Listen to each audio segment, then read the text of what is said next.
Hello everyone and welcome to Cortina and the final day of action at the wheelchair curling competition at the Paralympic Winter Games 2026. Excitement is building as the fans enter this wonderful stadium for one final match. And what a prospect, because it's the gold medal game in the mixed team event and it features the top two teams in the competition, the People's Republic of China and Canada. They've navigated quite a journey to get here over the last 10 days or so. But which team will emerge as the Paralympic champions for 2026? It's two of the world's best teams going head-to-head for the biggest prize of all, and we cannot wait. We are watching the two stronger teams in the competition. Canada, the first team to go through the round-robin stage of this competition unbeaten. That means it was Canada who had the win over China in the round-robin stage, 9 points to 4. Will that be a little confidence boost for Canada here? But these two teams, really the class of this competition. We had two wonderful semi-finals, but finally the two top teams in the competition will go toe-to-toe for the gold. So much experience, so much success, but it's the gold medal that they want in 2026. And as is traditional, the teams will be piped in. Scottish tradition. Team China, first of all, they've been there and worn the t-shirt, these players, as have these ones too. This is quite a moment for both teams. And they will relish every single second of this, and always such great sportsmanship and spirit of curling. So the two teams are fielding the same lineups as they did in those semi-finals. First of all, Team China, Li Nana, lead player, Chen Chanxing, second player, Zhang Liang playing third, and Wan Hai Tao, big wave to the crowd. And this is the Canadian team that have performed so well, unbeaten, making history. Just check on the win-loss record though for China, just that one defeat, and guess who that was to? These Canadians, Linda Joseph, the lead, Nina Forrest at second, John Thurston, third player, and there he is, the skip, Mr. Cool himself, Mark Idison. How will they be feeling, do you think, right now, Lorna? These teams know each other forward and back. It is last time's gold medalists. That would be China, and they are playing last time's bronze medalists, Canada. Canada have never failed to reach the podium in this event. China have won the last two golds. They are coming in as world champions. These are the two top teams in the world. They will know each other's strategies forward and back. I expect, similar to some of the other knockout games, we may see a conservative start here, and that will be due to the respect that both teams have for each other. Neither team will want to get off to a messy start. So I think we may see a cagey start off and then getting the aggressive tactics towards the second half. And that's a passage to the final. Sweden securing the bronze medal. Yu Xingchuang looking forward to the next few hours, as will the Canadian coach as well. This really is quite an occasion. And Mark Idison, the Canadian skip, talking pre-event how much he was looking forward to playing China. Look forward to playing China at any time. Just a word about the humidity. It's important in terms of the ice, maintaining that stability of temperature. And in the last stone draw, it was Canada who were the closest, so they do have the hammer in this first end of this gold medal game. Li Nana gets his final underway. Has been such a consistent performer for China all the way through the round robin. in the semi-finals, and she'll be a key player today. Absolutely. We've seen many super battles at lead, and Colinda Joseph, a hugely experienced player for the Canadian side. I am looking forward to a good battle at lead. We cannot underestimate how important it is for the lead throwers to set up the team. You quite often see the lead players almost ignoring each other in their placement of stones, setting up the end for the rest of the team. But as we thought, this is a conservative start from China, and it looks like it will be a conservative response very early doors for Canada. Colinda Joseph, first stone of this final for her. She was the alternate in Beijing. Do it really well. Lead here in the team. Just got a little wide, I think. Both teams have made use of their alternate players. They've experimented with slightly different lineups throughout the competition. It's a long journey. We started with 10 teams, 9 games in the round robin. It's a long time, so understandable that most of the teams in the competition have made use of their alternate player. Just brings some fresh energy, some fresh muscles onto the ice. So how's this one looking for Lee Nana? She has had a very strong start here. Both teams having a few minutes practice before the game, just to learn the ice conditions, learn how hard they have to throw the stone to land in the rings or land just before the rings. And Lee Nana, she has kept that weight in her pocket. That is a lovely throw, reaching the house again. Touch more finish, but we'll see. You see the time clocks there on your left. Thinking time for the players between shots. It's rounded a little bit. Each team has second. 38 minutes thinking time. They both have a 1 minute timeout as well. You can stop the game clock and your coach can come down to the ice for a 1 minute interaction to offer some advice. We typically see the teams using that towards the later stages of the game when every stone is crucial. Now for China, Tian Qianqing, left-hander. Just watch the rotation on the stone here as he releases. So footwork rotation. That little hinged piece at the end of the delivery stick, that's what goes over the handle. And as you release that, the little hinged piece, that's what puts the curl on the handle. Back in the day, before we had delivery sticks 20 years ago or so, or even longer, you just kind of leaned an arm over the side of your chair and threw with your arm. But delivery sticks made life significantly nicer, not only for wheelchair players. If you have maybe mobility restrictions in your knees or so, then we see foot players using delivery stick as well. Nice draw weight from the Chinese player. Now we have Ina Forrest. Well, what a story she is in the world of curling. My goodness, hugely experienced. Fifth Paralympic Games, and a key player in that semi-final win as well. What a game that was. If we come even close to that, we'll be doing well today.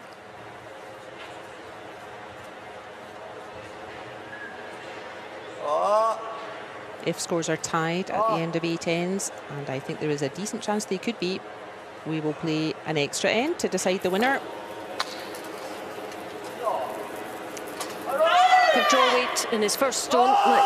This is a slightly different take on it. Just going to catch it. Is it going to go? Hangs on that ice out edge.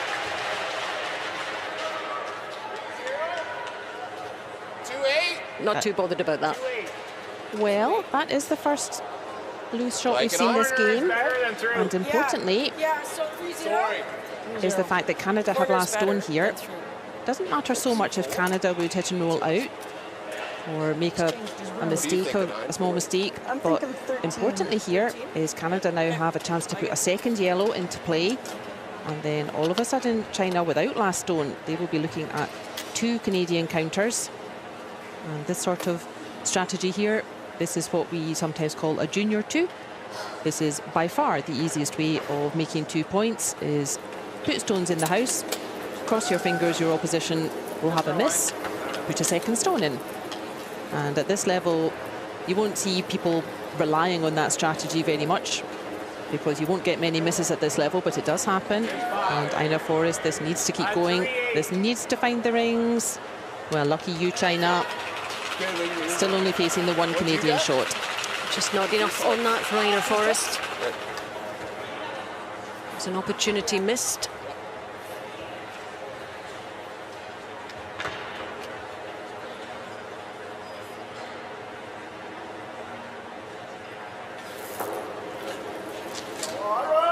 Zhang Liang, key player in this Chinese team, bit of a takeout specialist. Hits and rolls. That's more like it from China. But now we have both a Chinese counter and a Canadian stone out front. So there are options here. Canada could ignore that red. It's right at the back of the rings. It's not a danger to them. They could, if they want, try to wrap a yellow around that guard. But as we thought, and I think this is, if I was a coach, I would think this is the right option for this first end. Let's just keep things conservative, keep things clear. John Thurston, second Paralympic Games. He's played really, really well over the last 10 days. Just needs to go one step further today. Let's see how this one's looking. It's straight. It's targeting. Down. It's You got it. executed. It does roll out though. And then let's see what China does. Always good if you can't keep your stone hanging about in the counting zone.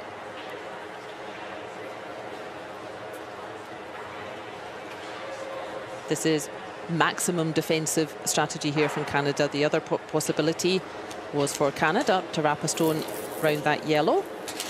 But as we said, really neither team wanting to get in a muddle in this first end. Stones in play is risky. Just getting it out the way and rolling into the 12-foot area. That's useful. You will hear curlers talking about the 12-foot, the 8-foot and the 4-foot circles. That's the blue, white and green circles there. I couldn't really tell. Okay. Curling predating the metric system by several hundred years. And at some point, Same ice, just where you choose a terminology a little bit closer. Yeah, higher in the and you house. stick to it. So yeah, they're quite often, well, there's Those are many just low. curling stones in the museum in Scotland, dredged up from the Lake of Monteith from about the 1500s or 1600s. So the game evolved a bit since then. But potentially even earlier than that. Two monks were meant to have played a form of curling at Paisley Abbey, I think, in the 14th century. So it's been around a long time, and it's come a long way. But the basics are still the same. Take out there.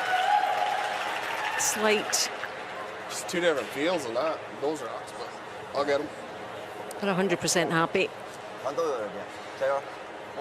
Both teams really using this first end just to settle into the game. Just get rid of any loose shots, find their rhythm. The fact that they know each other so well, does that help or hinder, I wonder? I think it more helps. So you know the kind of strategy that the team likes to play. Are they typically maybe a little more defensive, or there are other teams who they love having stones in play? So I think it helps to know your opposition fairly well. They'll know these players well also, and they will know if this player prefers to play anti-clockwise handle or clockwise handle. You can really get into that level of detail. Skip stone, but it's sailing on just a little bit here. It's biting. Allows himself a small smile. That You like wasn't this me, he one? said. Okay. If any part of the stone is touching any part of the ring, that's still Solid in full. play. And I Like think that ice? 2 or 3 molecules yeah. of that red stone just still touching the That's less rings. than that. I mean, sometimes just depends on the angle you look at it. Does the eye lie? Mark Idison, well, what a performance in that semi-final with Good his throw, final Mark. stone into this final. And he wants this gold medal badly. Nice toss. Gets and sticks on that outside edge. Big cheers from the Canadian support. Good job, Margot. They do travel to support their curling teams around the world.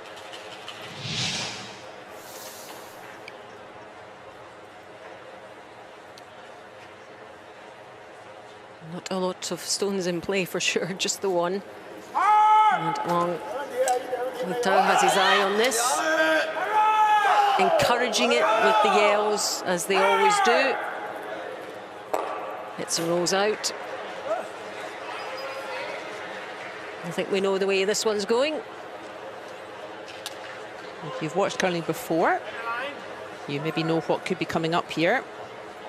And if not, it may look a bit counterintuitive. So let's see what Canada does, and then we can explain what's going on. Final stone of this first end, Mark Center full. Idison. Nothing in play, nothing happening. And Shot, so Margot. it's all the way through, Blank. deliberately done. And the score remains the same, 0-0. No points on the board, Start. and it's likely we're starting the game again. We call that a blank end, and indeed that was a positive choice from Canada. That they did that on purpose, and we'll talk about why in the second end. All right. So after the first end, it remains See where they're at. 0-0. If they're really good, we'll hit it. If they're back house, we'll corner. Okay. Do it.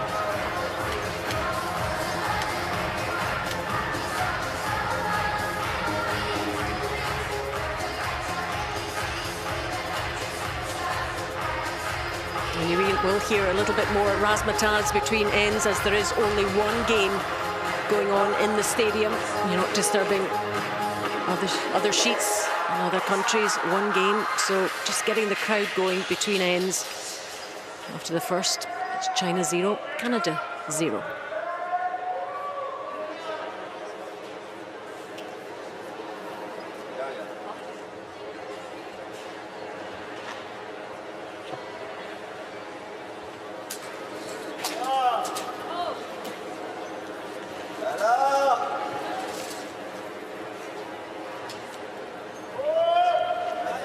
Let's see what the options are going to be with this first stone. Is it in the house? A familiar start from Li Nana, the ever-reliable lead thrower for China. Look at that, right on the button. That is a conservative start again Just from high. China, and their objective hasn't really changed. In the first end, China's objective, without last stone, is really to simply prevent at this early stage Canada from having opportunities to score big. And by big, we mean 2 or more. Center Now, to center. from Canada's perspective, Low is good too. their objective with last stone is the reverse. No, They you're would good. love to score You're good. 2 or more. Good. Gonna roll The that. other way? They are allowed to remove that stone at this stage in the game. It's in the house and vulnerable and available. Yeah. Yeah, nice way. A familiar start to this second end. Objectives pretty similar. No Canadian stones in the house equals no points for Canada. So this is good strategy. China happy to play along with the defensive stuff, and Canada, it's really Canada who have to make a decision. They're the ones who have last stone. They're the ones who have to dictate how the end should go. China placing a stone in the rings first of all from Li Nana, and doing a lovely hit and roll with her second throw. And that asks the question of Canada. From there, they can play defensive or aggressive stuff. 5-0. And we saw fully defensive strategy in the first end, culminating in a blank end. Canada on purpose throwing that final stone through, because if you score points, then you give up last stone. And Canada don't want to give up last stone for the cost of only 1 point. I think the other important thing to consider is mistakes happen, and strategy can change with mistakes, with misplaced stones, with missed stones. Even the best teams don't get everything right. And that really does add to the drama. 3-6. Guard up. Or is it? Okay. That is just crept into the rings. So that stone is not protected by free guard zone.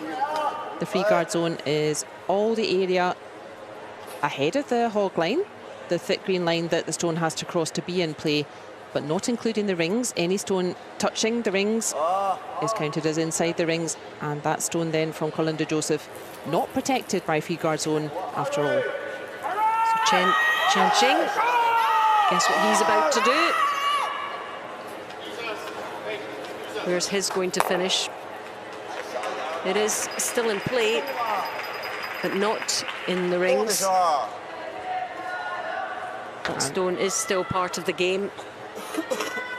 Very difficult for Canada to use that stone though, so pretty much a 100% throw for Chen Jianxing there.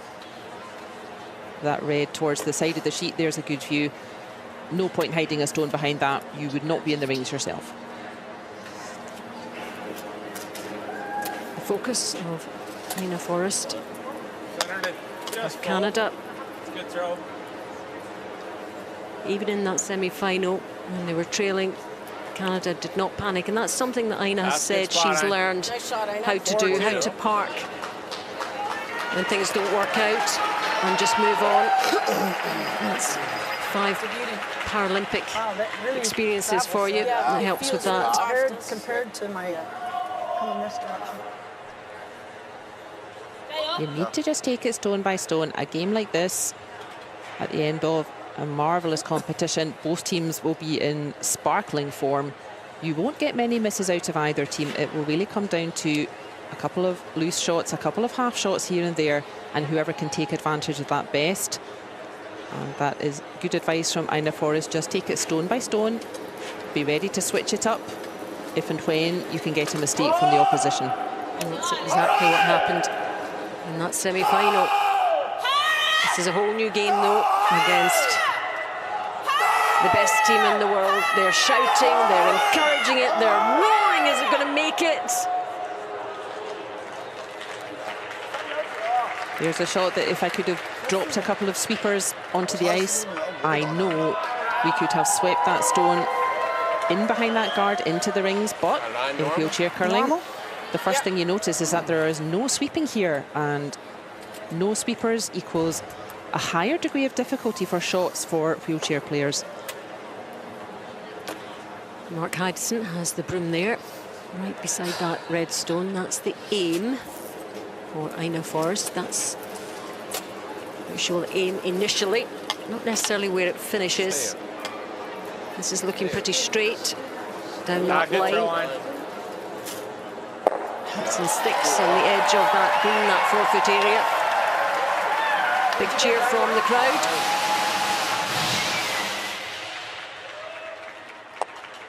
Beginning to get a few more stones in play now. It's going to be a different end from the last one. There is certainly the opportunity to be a more aggressive end here. As I said, that little red on the left of our sheet, on our screen, that's unlikely to be important, but there are 2 more guards out front that could be. He's wanting it to go a little bit, wanting it to curl. Is it curled enough? It's in sticks. Neither team finding cover though. Those 2 guards just waiting to hide a stone. Yep, neither team finding the roll at the moment. Yep, if you were standing at the other end looking down, you will have a full view of that red stone in that green area. There, you can see it. What that doesn't show is how long that road is to get to that stone, and how precise these athletes have to be. It's 45 metres end to end. The curling sheet, that really doesn't vary. I'm not giving you enough ice. Good throw. Yeah. Yeah, same result there. Neither They're team on there. Yeah, no, managing to roll. Is that 9-9? just wanted even just 3 or 4 inches 8-6. to the right there behind that cover. With that red and that yellow at the top. Let's see if it happens in this one.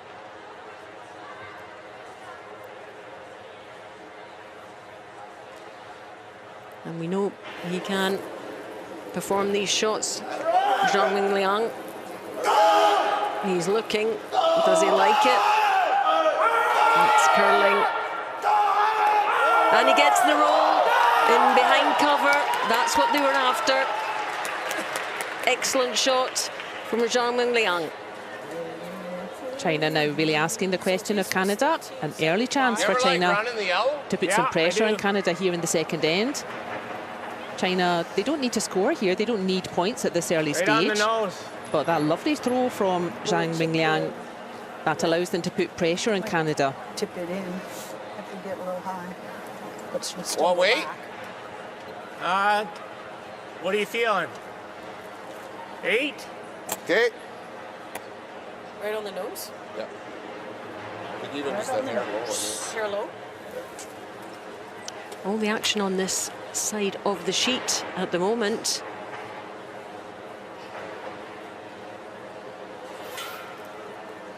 The line is so important here.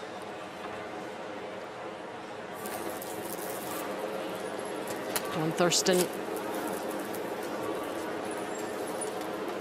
trying to improve the situation for Canada, using his own raise. Yeah, we saw what he was trying to do. It was a good effort from John Thurston. He has opened up access to that red, but he has also left a stone lying around. Yeah, he really just swaps one guard for another there. And it's changed things up, but still work to do for Canada here.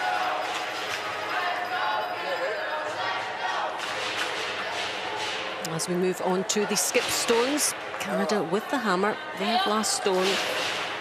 But the pendulum swinging in favour of China at the moment.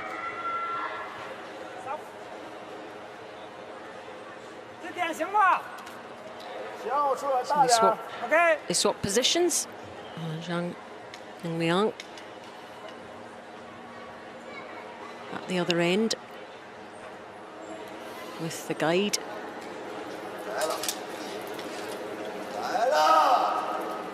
We aim for the brush at the other end, and that is the skill of the person holding the brush. They have to put the brush in the right place, such that aiming for brush, plus curl, plus the right weight, lands on the target. In it comes, and not just the target, it's partially hidden, and China counting 2. I definitely think the shouting helps. I love to see the shouting from China. That's how everyone else plays curling. That's how foot players play curling. Why not the wheelchair players as well?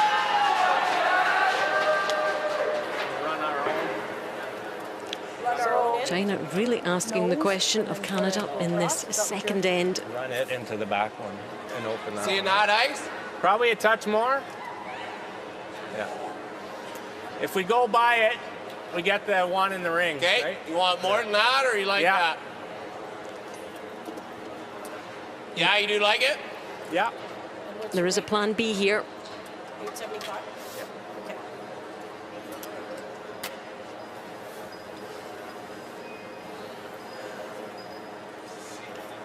And he does have another stone after this one. Center full. So initially that stone at the... Forget the one in the ring. Well, he's telling I us. get it. Using his own. Flips it. Lovely takeout. That's a good throw from Mark Idison. He clears both the centre guard and picks the stone off that was in the centre. And opens up a nice clear path to the centre there. Difficult to do something about both reds. Important that he clears a path for his final throw.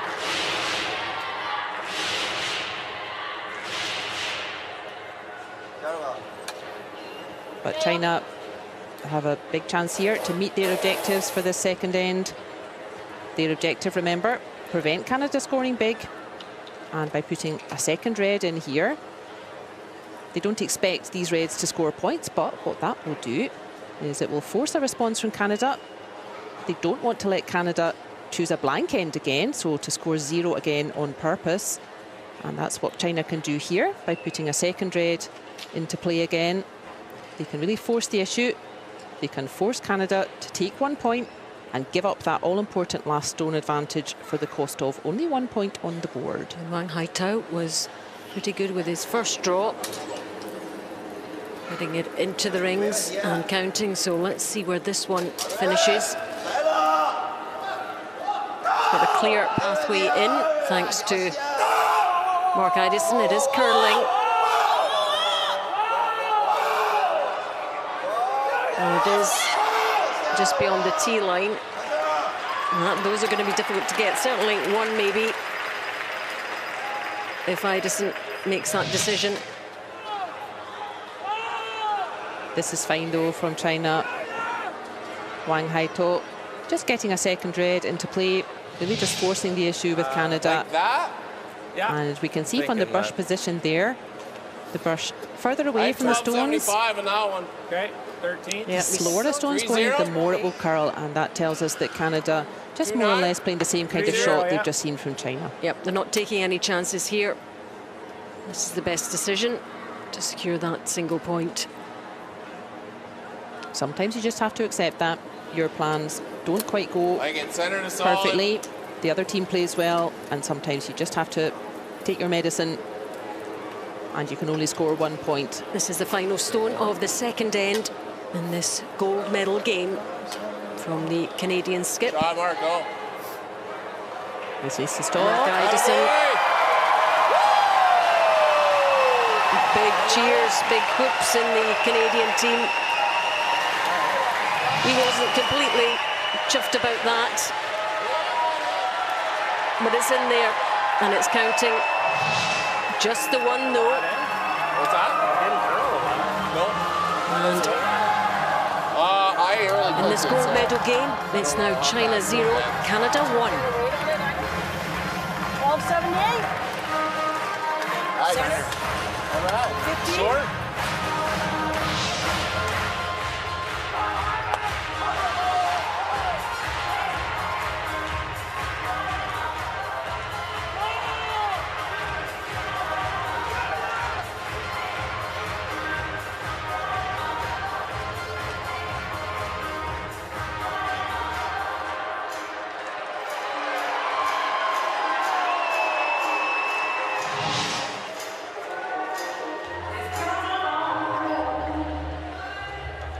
That's how it looks outside.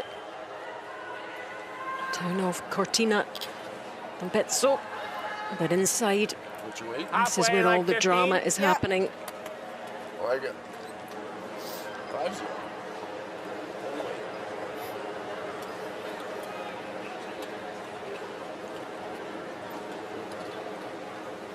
Glenda Joseph getting end number 3 underway.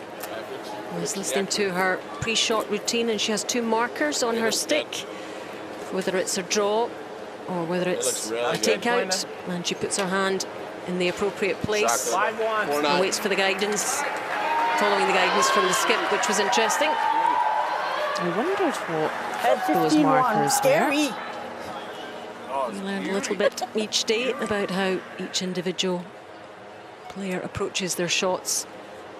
All these players on the ice in this competition, they all have their personal delivery stick with their markers, depending on what shot is asked for.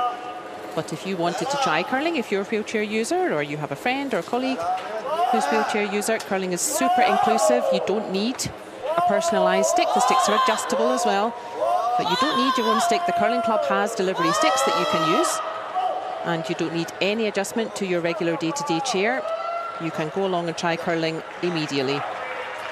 Into the house for Lee Nana. Gone on just a little bit further than she would have liked. The guard up for Canada. That is the aggressive call from Canada here in this third end. For the first time On this side. in the game, it is China who have hammer, the little icon on the graphic there. They have last stone, you call that the hammer. And for the first time in the game, it is China who had the last stone advantage, and we see Canada using this free guard zone out front. Colinda Joseph 3-2. putting up the guard with her first stone, knowing that China can't remove it yet. And look at this one, and using her own guard beautifully to slip in behind. A couple of really good stones there from the Canadian lead. And fist pump from her teammate. If you're ever at the club curling and if you play lead and you maybe say to yourself, oh, it doesn't really matter if I miss a couple here or there, and you maybe think that it's the least experienced or the least good player who plays lead, well, watch this game and learn from that. It is absolutely not the case. Both teams relying on Colinda Joseph and Lee Nana to set them up for the rest of the end here. Giving this some weight, Lee Nana. And it's sailing down here. Doesn't want to lose her own, and she doesn't. Excellent play from Lee Nana. All that power for the wheelchair throwers, all coming from upper body strength. These big throws. Always deal with the back one, I think. Most of the foot players, we would use leg drive to generate power. So, But wheelchair players, all that power for these big takeouts coming from upper body only. Linda was just center to slightly full, so it over curled. You can still see some of that red from the other end. yeah, I think yours grow a lot, so I think we don't mind like showing a piece of this. Yeah.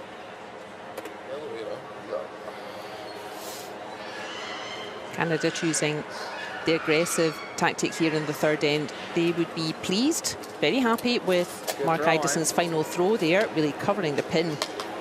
But they will be a bit frustrated that they were forced to take that 1 point. They've given up last stone advantage and only got 1 point in the board, and that probably informs this aggressive strategy here. They want to force the issue with China.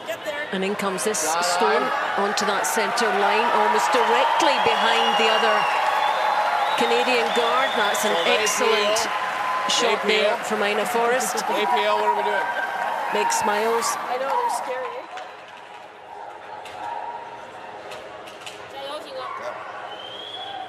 Canada showing us one way of countering an attack from your opposition.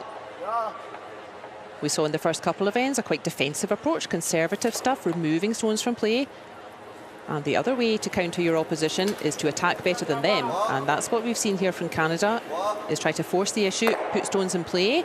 Oh, this is looking good. Is it going to head out? Not quite. Shifting some granite, as they say. And no contact with their own. You like that, Broom? I'm off center. Back of the house. I wondered if maybe half-inch And they're more. still feeling that red stone at the back is a problem. That red at the back, that is the one that's closest. It's not that close to centre, but it is currently closer than the yellow. And again, you have the two options. The aggressive approach would be to wrap another yellow around that top guard. The defensive approach, looks like what Canada is looking for here is to take the chance now to remove that red.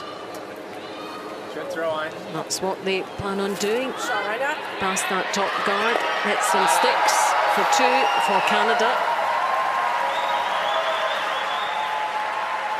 A couple of good stones from Ina Forrest. Nice shot. If we think about overall objective in this third end, as we said, Canada happy with Mark Ideson's final throw in that second end, but frustrated that they couldn't use last stone to more advantage. And a score of 1 point to China here, so if they can get China to score 1 point with China's last stone, that would level the score. And it would be Canada with last stone advantage again. So that's a good objective for Canada, is just to return 1 point. That's often a good strategy in curling, is to just give or force your opposition to take just 1 point. And I think that's what Canada are doing. Chen Ching hits and gets a slight roll. Just trading these hits at the moment.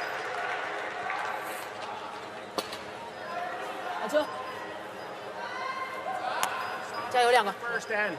Yeah. Touch more broom than one. Normal. Yeah.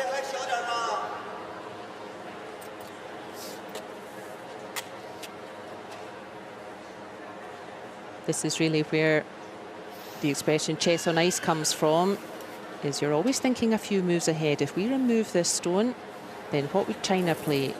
And if we put stones in play, how would they respond? And if we remove stones, what will they do? You're always thinking a few moves ahead, and that's where the expression likening it to chess on ice comes from. Hit and roll, and 2 stones well separated for Canada. Good, solid play. 8-8. John Thurston.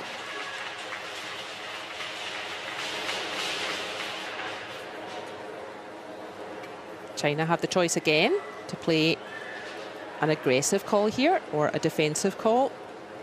Typically early in the game, we're still in the first half. You'll see more defensive stuff. The aggressive stuff tends to come more in the second half. It's early to take a risk here.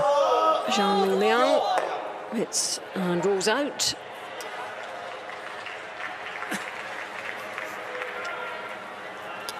This 3-5 was perfect. We need that. The guard's a little more to the left now. No, it's still okay. No, they hit and moved a little to the left. Okay. Need a So little just more a ice. touch more ice. Well, you got by the guard in a lot of, like, there was lots of room. But she was My like, draw. she was dead under, right? Yeah. Yeah, such good communication between these players, and that's absolutely So critical. 3. Everybody's listened to. 3-5. Yeah. Everybody knows the plan, on the same page. Nice pass. That- Oh, you're a little wide. Canada also have a choice here to play an aggressive shot or a defensive shot, and I am happy to see them. It's good for us viewers that they have chosen the aggressive approach. They could remove that final guard and give China really no chance to start building points here. And the other option is to put a second yellow in behind it, and that's what they've gone for, but this needs to stop. Yeah, it's heavy. It's heavy. And the line was good. Just too much. And they seemed pretty sure about the ice there. Not a disaster, though, for Canada at this early stage. That simply means that China can go back to the full defensive strategy. That brings the blank end back into play. It could be China that we see maybe wanting to score 0 on purpose here in the third end. But China love scoring points, don't they? They really do. Hits and sticks. And will they just even want to get 1 on the board just because it's good to have a 1 on the board? That can steady the ship. Sometimes, indeed, you can choose to take that easy opportunity to put 1 on the board when there aren't many stones in play. 3 out. And then that can lead to I like it. Should a be particular straighter. tactic in what would be the fourth end. There. Yeah. If you score points, then you begin the next end. The last stone advantage goes to your opposition. So that can happen, that you take a good opportunity to put 1 point on the board and then try to dictate whether the next end is aggressive or defensive. Now, the skip stones in end number 3. This gold medal game. Nothing to choose between these two teams. Shot mark. Ah, smart. 9-2. Hits and hangs on that outer edge.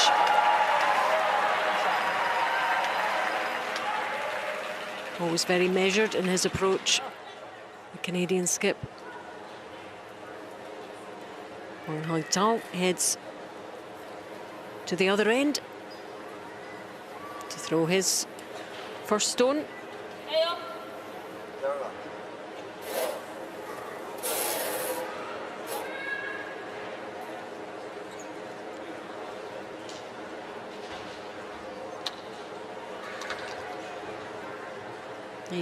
He makes quite an impressive figure, doesn't he? Really the talisman for this Chinese team. You wouldn't want to be facing him, would you? An intimidating presence. There he goes. And the first of his 2 stones in this third end. Down this right-hand side.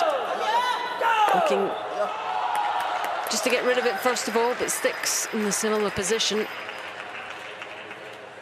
Good throw from Wang Haito. That's quite wide, that yellow stone that he was aiming for, quite close to the side of the sheet. Like the brim? Yeah. Getting ever closer to the bumper there. And throwing down a new path of ice, never easy. And that's a solid shot from the Chinese skip.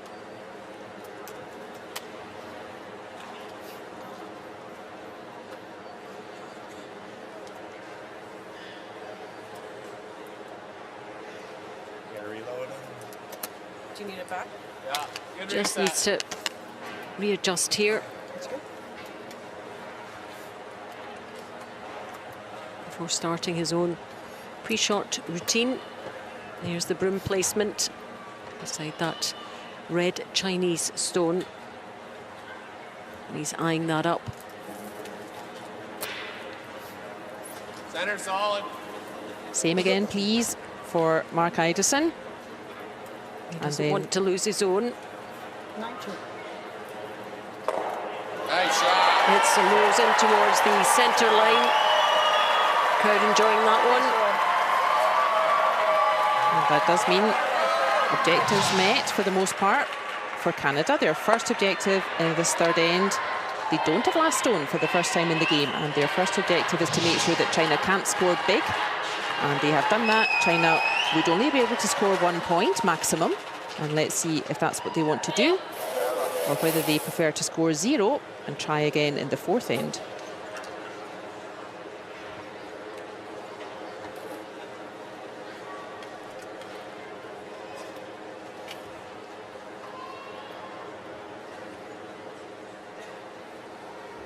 Final stone of end number 3 in this gold medal game.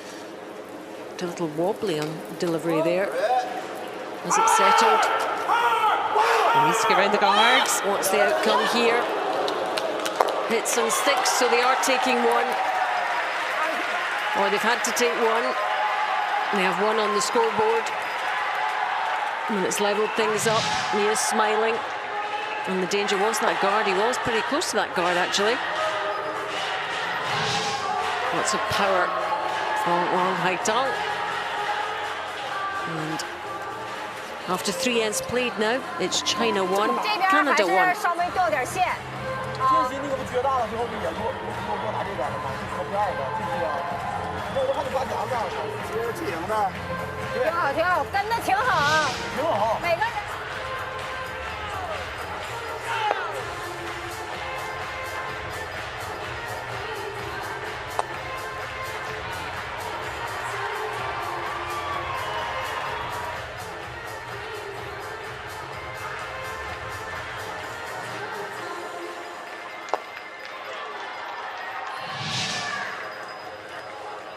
Definitely a slow burner, this one. After 3 low-scoring games so far, it's 1-1. We knew it would be tight all the way through.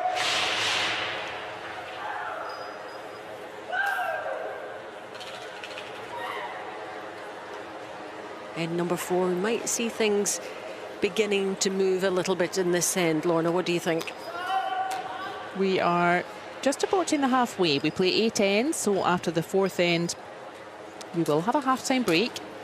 And a couple of things could happen. It is China starting us off, so let's see if they are throwing an aggressive stone here or a more defensive style. That will probably dictate what happens in the 4th end. So not using the free guard zone out front, that would be the aggressive call. Li Nana getting a stone right on that 4-foot, the green circle, as we've seen her do all competition.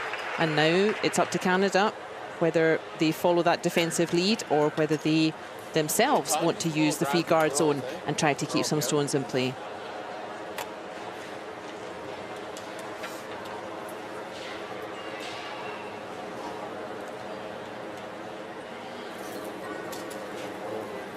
That's Max. But there's quite Oh, you got it. fast stone coming from Colinda Joseph. Curl up. Curl, curl, That curl. suggests that Nice shot. Canada just want to keep things tidy in this fourth end. Maybe just keep the scores level going into the second half. In, Max. In, Max. Well, they've played every which way, this team together. They've been together a long time, know each other well. And that does count. There'll be no strategy and no stone that they haven't seen before. Second stone for Linnana. First one into the house. And this one targeting the Canadian yellow. It's a rose. Just beyond the centre. Again, so important, Linnana's making her shots as well as she is. That is typically when strategy may have to switch up. If Linnana or Colinda Joseph, if they didn't make their shots as well as they are, that's when sometimes an end that you would rather play a bit defensively, it suddenly turns into a more aggressive situation with stones in play. So it's really credit to both lead players that they are really following instruction and executing so well. It's a good throw. Always lots of encouragement in that Canadian team as well. I'm sure there's the same in the Chinese team. We just don't hear it quite as well. It's a roll slightly. Again, trading these initial hits. It is only these two countries, China and Canada, between them have won every gold medal for wheelchair curling since it was introduced in 2006. Canada won the first 3 gold medals, and it is China who have won the past 2. That is surely informing this defensive approach as well. Both teams highly respectful of the other's firepower and not wanting to take a risk or make a move too soon. Chen Ching. And that one's away. They're both away. It's 20 years since the first wheelchair curling at the Paralympic Winter Games. And it was also in Italy, in Torino in 2006. And Canada won that one. It's that scary feel. Yeah. Hog line it. So all sorts of associations you could place with that. Is it their time? Is it time for another gold after 20 years? Can China make it 3 in a row? It's all out there. And absolutely impossible to call right now. One shot at a time is the motto. Center to slightly full. Nina Forrest.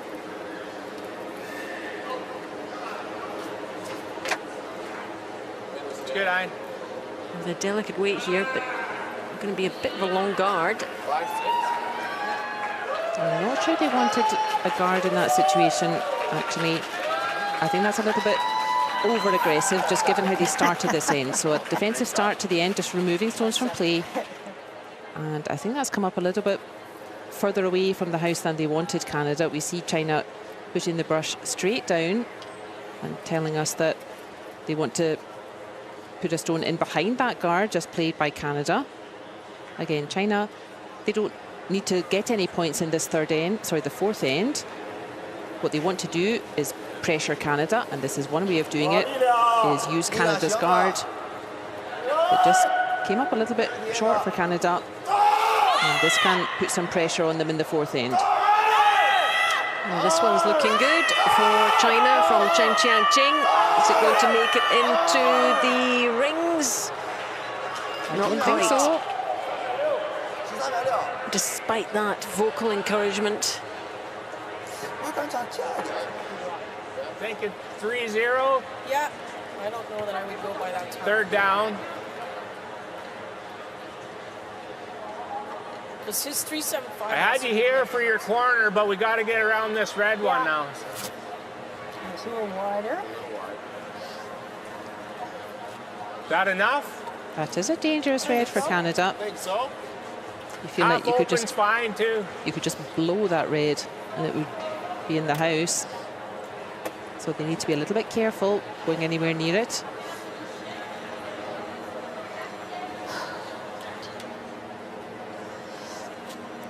Deep breath before she throws. And then watches and waits. You see the rotation and beginning to curl now. Stay away from that red. She's done that very nicely. 4-3, Ein. Oh, that one also coming up a bit short. Well, this has turned into an aggressive end. Just what we thought, though. A few just slightly not quite there shots have caused that. Can China take advantage here?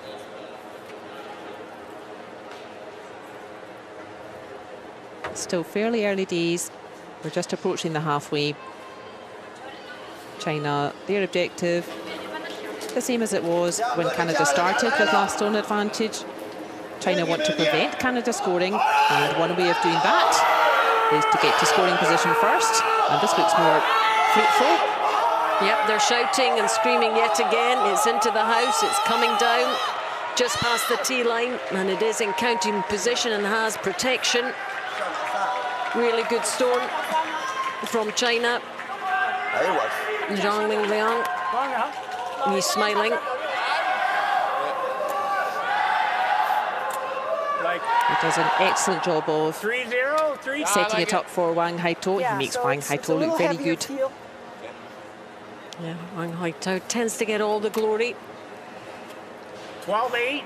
But the guys in front of him, if they don't do their job, he can't make the shots.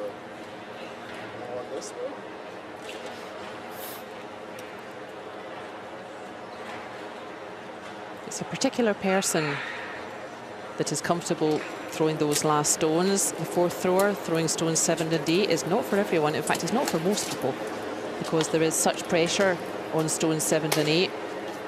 John Thurston, I've seen him throwing last stones for this Canadian team. Here he comes, following a similar line to Zhang Mingliang, and he's going to go just beyond it. Oh, that was unlucky. The crowd agreeing with us. All 4. It's a good save. Good effort. Just needed it to curl on top of it and be counting stone. His weight was lovely, just not quite finding the right line. And again, China able to put pressure here. They don't need to get points in this end, China. They just want to leave reds lying around. That puts the pressure on Canada to do something about those reds. And little advantage China here in this fourth end as we're approaching the halfway break. And down this one comes from Zhang Mingliang again. It's past the guard. It's into the house. It's into the 8-foot, and it's into a really, really lovely position. Well, that's made life very difficult for Canada. It's even better than his first shot. Zhang Mingliang there. Great placement, good judgment of the weight and the line. Like just a touch more ice than in 2. Canada forced to react here. They have to do something about those 2 reds now. And always a defensive idea or a defensive possibility and an aggressive possibility. Either way, Canada have a bit of work to do here. They're certainly not getting to set up an end here with last stone advantage. They're not getting yellows into play. And yeah, being forced to do something about these red counters. This looks good though. This is good. Excellent shot from John Thurston. Just when Canada needed it, he came up with the goods. Look at this raise. Oh, perfectly done. And no wonder he's screaming. Canada needed that. That has shifted the momentum immediately. John Thurston, he wasn't just quite nailing his shots, but that will have cheered everybody up. And he got both of those reds moving. He's stuck in behind cover, and the remaining red is out in the open. Super shot from the Canadian third. Promoting his own. It was the right call, but it was also about the execution.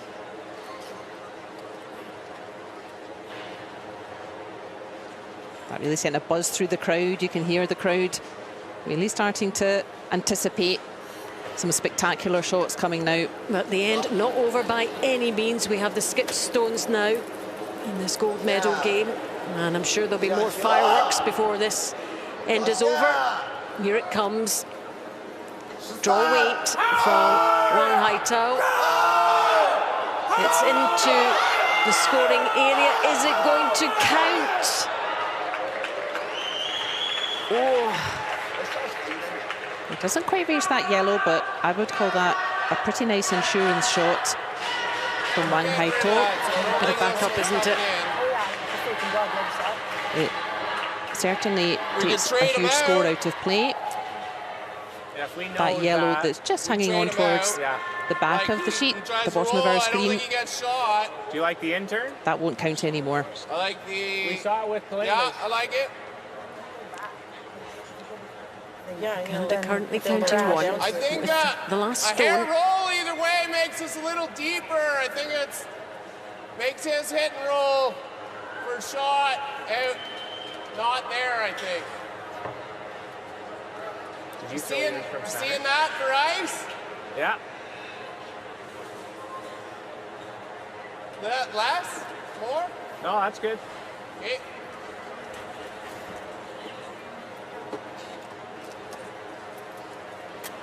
The buzz inside the stadium, you can hear it. The anticipation ahead of every shot now.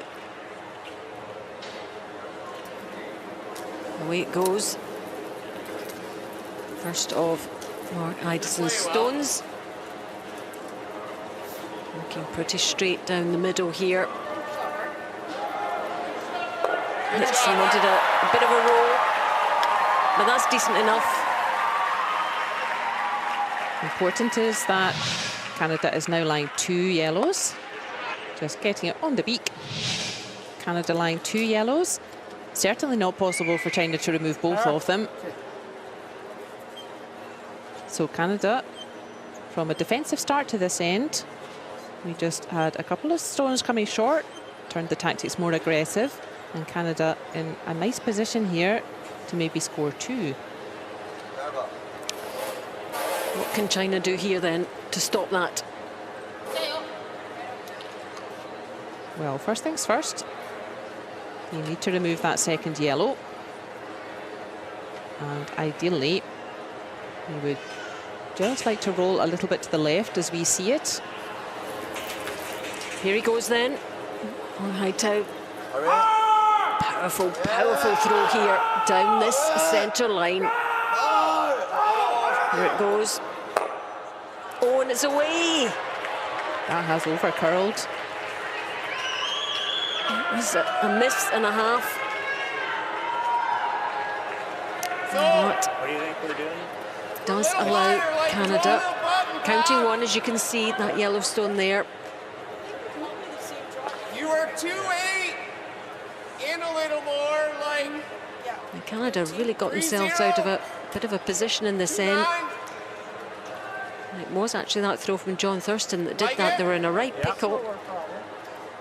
They were facing 2 Chinese stones, and China a little bit unlucky there. They were playing aggressive tactic to try to force the issue with Canada, but that coming back to bite them a little bit. They forced the issue, Canada responded, and it is now Canada Final stone of with a shot this for 2. fourth end. Oh, it's going to be short, is it? Oh, that's a missed chance for Canada. A couple of mistakes in the final stages of this end. A rueful smile there from Mark Idison. Counting 1 there and looking for 2. And China will take that.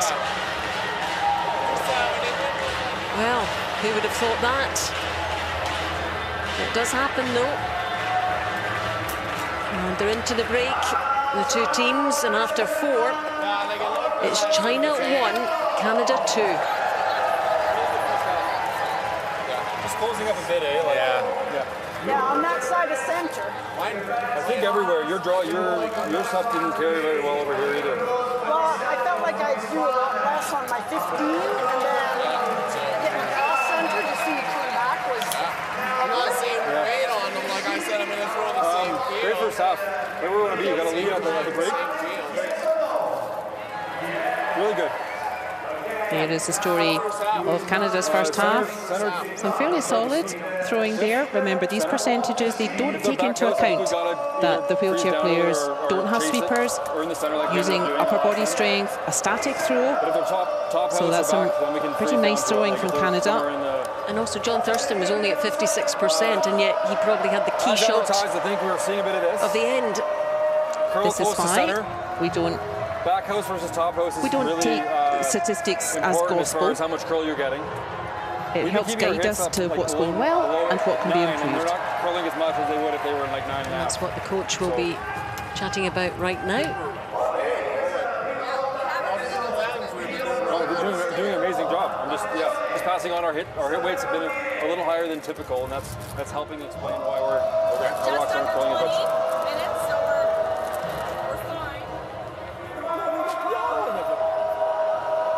Here's the story of China's game.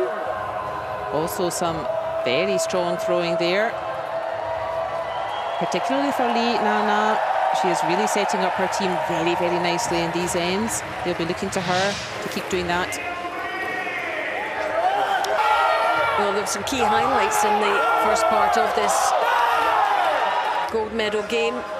Black 10 to start with, trying to build men number 2.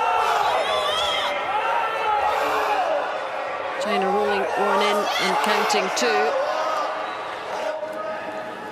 Then final stone from Mark Idison, making sure of that single point. And a point on the board for Canada. And an end number 3. Some rolls in towards the centre line for Canada to count 1. And Haitao removes and sticks for 1. And John Thurston, what about his play? Super shot there, and he enjoyed that one. One of the highlights of the first 4 ends. His final stone from Mong Haitao, rolling out, and that allowed Mark Idison. He hoped to get this draw in for 2, but he only managed 1. There's the overall game accuracy, and not much to choose. If anything, China a little bit more accurate in their shots, and what that tells us is indeed that Canada are making clutch shots at key times, particularly that throw from John Thurston in the 4th completely changed the momentum of that end. And 75% for draws compared to 50%, that's quite a difference. I think that will come to bear in the second half. It's draws these days that get you out of trouble, not hitting. It's draws that win you games. The ice is so good and so fast in this modern era that you don't really win games by hitting anymore. And I wonder if that will become important, that superiority of China with their draw weight in ends 5 to 8. This really is the most amazing setting for these Paralympic Winter Games. That is the Cortina Curling Olympic Stadium, built in 1956. It did have a glass side and it was open air. But a really wonderful centre for all sorts of activities, ice activities. And the crowd really enjoying the action in this gold medal game. There are the numbers so far, very low scoring, as we expected in this first half. And I'm sure we'll see some numbers creep up. It ends 5, 6, 7 and 8. And it couldn't be closer. Great to see so many fans out supporting the teams and enjoying the action. And we can catch our breath for a second before we become immersed in this second half of this gold medal game. Kalinda Joseph, lead player for Canada, gets us back underway in end number 5. Milo is also here in the stadium. Sit. Oh, I didn't see him. Milo loves curling. His sister Tina thoroughly enjoyed her curling a couple of weeks ago, and Milo, she must have told him, and Milo has been at the stadium several times, and he was here for both medal games. I think I actually saw him doing a bit of pebbling. I saw that too. He seems to be enjoying every aspect of the game, including preparing the ice. He had good technique. Milo, the Paralympic Winter Games mascot, he's a stoat who lives up here in the mountains. And he represents Milano. And his sister Tina, she was the mascot for Olympic Winter Games and representing Cortina. And the pair of them have been very popular throughout. 5-5. Okay.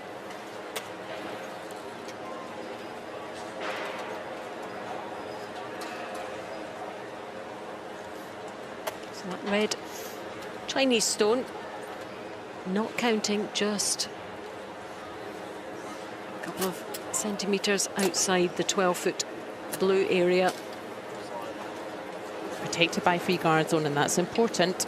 I think we will see both teams trying to make more use of free guard zone in the second half of our gold medal game. What do you think the coaches will have been saying at the break? What will the Canadian coach be saying to his team? I think the Canadian coach will pretty much be saying, yeah, more of the same. And I think, honestly, I think the Chinese coach will have said the same. Canada may have felt a little bit frustrated to leave a point out there. Quite a difference at this stage in a score of 3-1 rather than 2-1. So the coach will have been encouraging that, encouraging them to put any frustration behind them. We've got to hope that Canada won't rule that extra point at some interval. Well, I wonder if it may become important later. Into the nose, right on the button here. Coming in beautifully, excellent weight, as we've come to expect. 3-0. 3-0? Leinana having an outstanding tournament. 3-0. And also helpfully demonstrating for us that I had at the club, 3-3. wouldn't you like to have 3-2.5. Leinana on your team throwing those first stones for you? And at the club, it's very normal for wheelchair and foot players to all play together, either against each other, in the same team. You don't even need a dedicated wheelchair curling club, even if you're the only wheelchair user. And I know people who are. You can go right along and join the team with everyone else. Lena Forrest for Canada. Controlled weight here. 4-1. It's coming round, following a similar line. Trying to get that one to come round onto that good, centre line. It's a pretty good effort as well. That has found a good spot for Ina Forrest. Blocking access on the clockwise handle now. China will have to go on the anti-clockwise handle from the other side of the sheet. This starting to look a little bit more like a mixed doubles end with a guard out front and a stone right on the centre there. And we like mixed doubles because you typically do get a lot of stones in play. It's lots of angles getting set up. Qian Chin.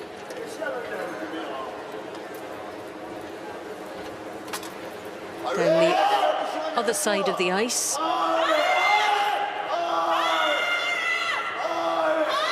Encouragement, as we've come to expect from Team China. This is the risk.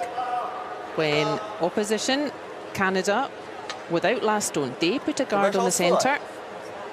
And you with last stone, that's China. Yeah. You decide to use that guard first. Let's get to the centre first. 1275? 13.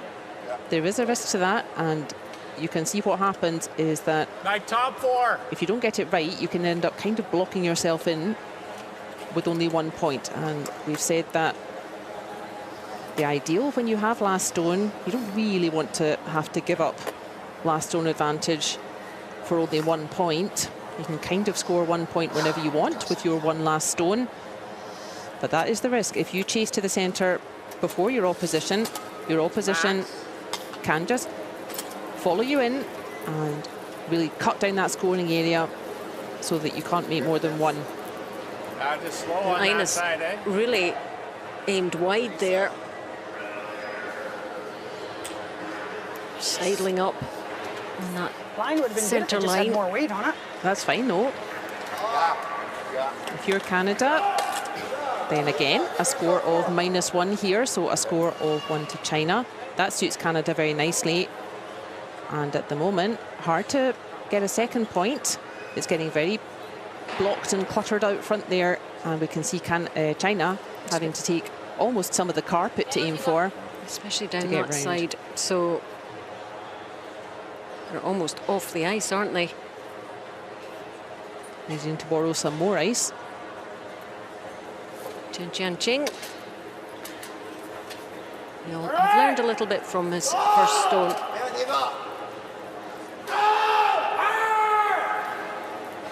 Into curl after the hog line here. Is there a route in for him here? He'll be able to promote his own. That's done neither one nor the other. He either wanted to make a space, so just catch a wide angle and just open up a path there, or he wanted to Wider path. catch the other angle and try to punch that red towards centre, and he's kind of done neither one nor the other. You don't want to put it on the corner of this one. Yeah. Yeah, just give me enough ice then. Top 4. What's your weight? 3-2. Oh, I was thinking 3-2. Yeah. So I've been happy came though, out Ryan, just so. What's that? I've been happy though. Looking at the I'm other adjusting side the other way. of the sheet, Canada. And that's some interesting accuracy statistics there for John Thurston. Very accurate with the takeouts, not so accurate with the draws. And as we said, it's really those draws, a stone that will land in the rings in scoring position. That's the shot that wins the games these days. Well, let's see where this one takes him. And how's the weight on it? Is he? This is high. This looks high. Yep.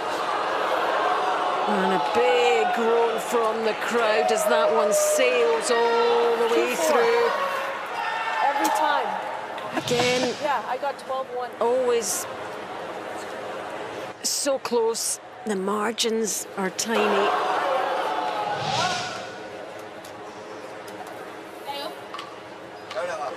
China have another chance then to use that red out front. We can have another go down this side. Let's see what he can do. This time Zhang Mingliang.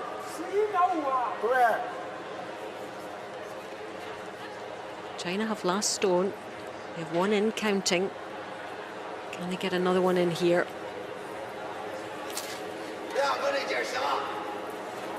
Does he like it? Well, the shouting happens whatever. Here it is coming down now. It's looking a bit This looks better. nice. Yep. Oh, he just needed to catch it a bit more. A brave throw from Zhang Mingliang. I really thought he had caught enough of that, and then Canada would be looking at 2 Chinese counters. Slightly in. Just needed that one to hit it a bit more full on and promote it into 2 counting stones for China. It's still only 1. Sigh of relief for Canada. They will have another chance to play on their own yellow out front there. Let's see what John Thurston can do here. He knows the weight, knows the line.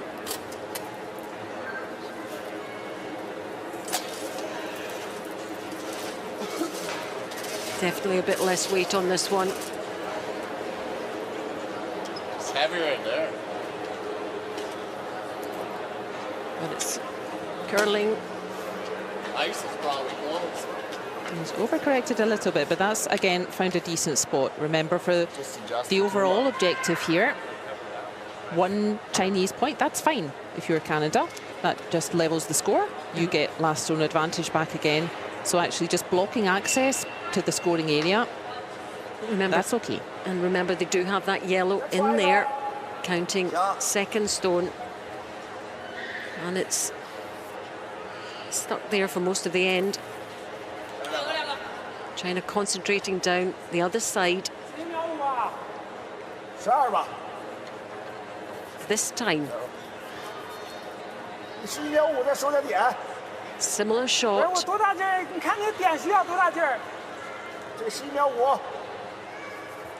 They need Another red stone to get in beyond that yellow. He was so close with his first effort, Zhang Mingliang. I think there's a bit more on it this time. Here it comes. It's beginning to curl round now. Oh, you've just got a feel for China almost. They've had 3 goes at that. A rueful smile. A difficult shot they're attempting. Another one in the ring, right? It's 3-1 right now. So Just don't want to wire it up for him. Yellowstone is becoming very precious for Canada there in the white circle. We'll get side 4. Difficult to do something about it, but if you are going to throw a gold medal shot, now is the time to do it, and there are definitely ways to get to that yellow. Not a direct path, but certainly there are ways to get to it. So Canada wisely saying we need a second yellow in there as an insurance. You can't get shot, but Have a second one on. It's good. yeah. They don't need to work too hard, Canada, to do anything about the red that's currently What do you there. think the weight is? Giving up one is fine, thinking 1275. but they don't want to make it any more than really that. wanna be- 75? Really want to be deep. Now it would probably be I think it's 13, 13, but you know, it's that little bit heavier 13 than when we started.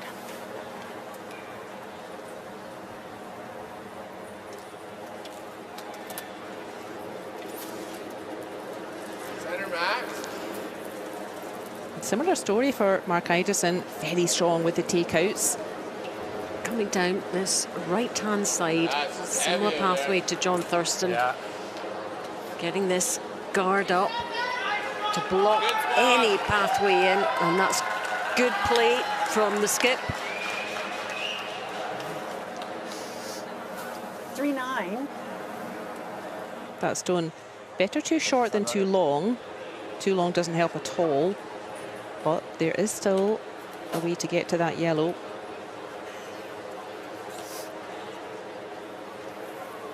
China thinking there is a way around the back of everything, and getting a second Chinese counter in directly here. Will that be their favoured option, do you think? Certainly the circus shot, you would leave that until your last throw. If they can get a second red in here, that's definitely the easier way of doing it. But if they have an opportunity to do something about that yellow with their last stone, then they may decide there's no risk to it, and they would get a hat full if they make it. But I think this is the wise choice at the moment. Again, down this side of the sheet. Oh, it is wide, isn't it? Look at that. Perhaps a new bit of ice as well. Let's see if it begins to curl. Is it coming round? Is it coming round? This is very Is nice. it going to count? Oh, it's so close for Wang Haitao.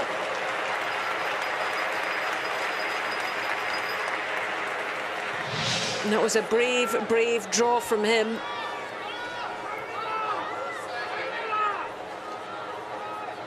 You got a slash on this high red one, though. I think we guard the slash.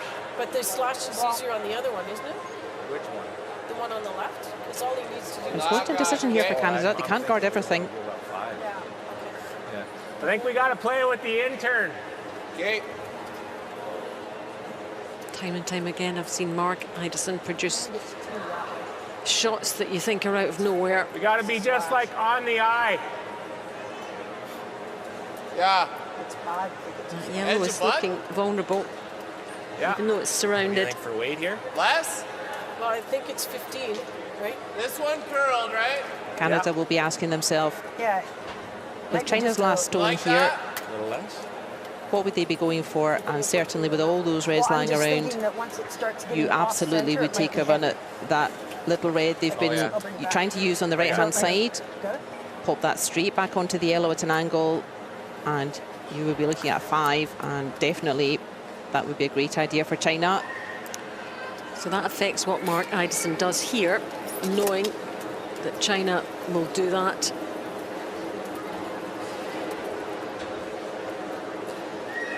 That's Curl. why this one is straight down Get the it, middle. Just a little chisel off there. Little chisel. Good, Mark. And it shifts it just out of position. Or does it? Is that enough? Well, China not even looking on that side of the sheet, so yes, it is.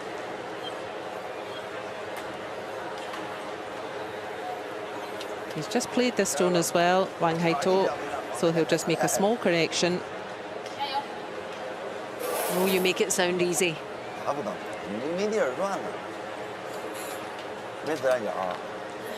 That's a good drill, actually. If you're practicing curling yourself, just throw a stone, aim for the tee line, and then throw 1 meter more and 1 meter less, and see how easy you find it.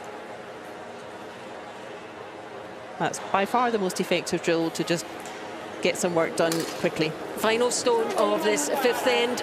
This for 2 points for China in this gold medal game. He's played this one before. He's been down this line before. He's had this weight. Is it going to come in this time? Is it going to be enough for China?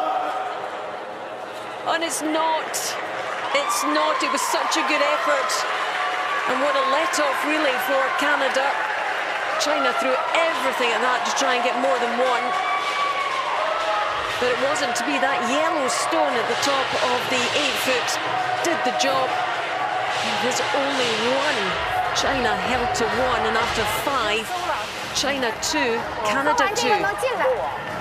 我说你那个点比上一个还得再小点，即使磕完自己，他能往里走，对不对？没事没事，没关系没关系。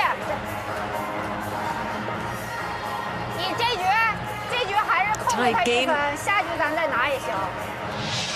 And the end's being eaten up now. Another fascinating end in this gold medal contest. China getting lots of stones in play. And Haitao coming down with the draw, trying to get it to count, but that yellow did its job for Canada. And China held to 1.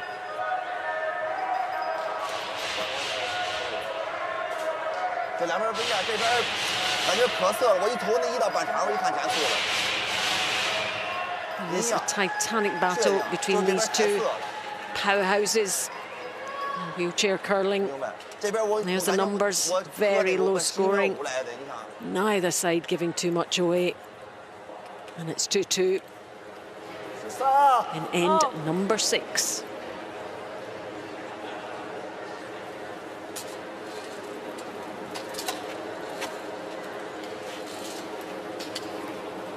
To the drama of end number 5, the calm approach of Li Nana. It was her stone, Li Nana, that scored that 1 point for China. This is exactly what she did in the 5th end there. And again, asking the question of Canada. What do we see Canada do now? And their thinking will be informed by the stage of the game we're at. We're in the 6th end out of 8. It is Canada who have last stone here in the 6th end. And one way of thinking of that is that there are 3 ends to play, including this one. That means there are 3 last stone advantages to come. Canada may be saying to themselves, well, if we have the last stone advantage here in the 6th, if we do something with that, then China has last stone advantage in the 7th. If they only score 1 point, then we would get last stone advantage in the 8th. Both teams will really be thinking through to the conclusion of the game now. And again, just confirmation of what a good game Li Nana is having. She can be doing no more to set up her team with her stone placement here. And she quietly goes about her business as well. They don't tend to get any of the glory, really, the leads, although they do from their own team. Should it be that same kind of for feel sure. here, a little quick? Well, I hope that we have gone some way to remedying that, pointing out how important it is Nice throw. for a lead throw to set up the end for their teammates.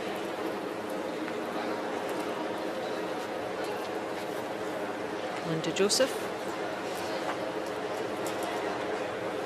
4-0.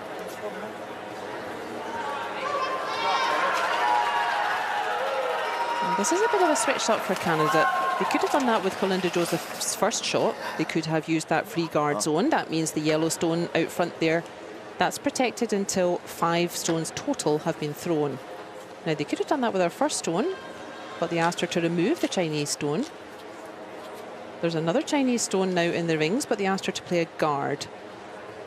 So it's a little bit of a switch up tactically speaking. Chen Qianqing. 看看这道他来不来？ From the tactical perspective, though, a more aggressive approach favours Canada here. As we said, there are 3 last stone advantages to come. The second player wants to try and get this tucked in a little bit behind that guard if he can. Well separated, though. 啊，我搁这投3回了。 When the dust settles from a 6th end, Those are just low, eh? I typically think of us as being in the home straight for the 7th and 8th ends. The path to a win for both teams from that point is typically very clear. Well, at least the objective is very clear. How to get to it can be difficult. But I think it favours Canada to stick to the more aggressive approach here. They would like to have 2 out of the last 3 available last stone advantages. Big weight for Mina to dispose of the Chinese stone and loses her own. Probably lined up a little wide and came back. And you came back to it? Yeah. 刚才出打多吗？行。行。 China have the same question here. The aggressive stone is to put a second red in. The defensive stone would be to remove that yellow.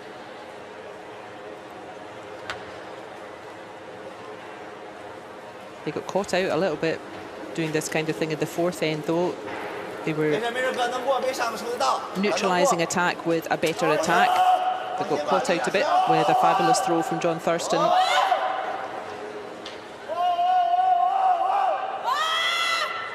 How's this looking? Is it coming round?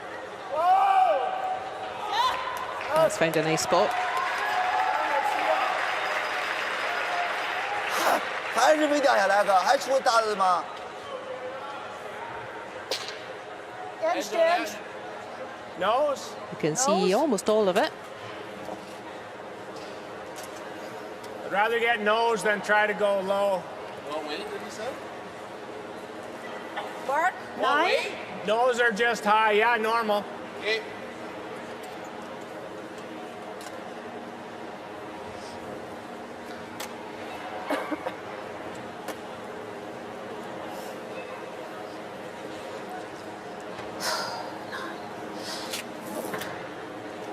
Just tells herself one last time before she throws. 9.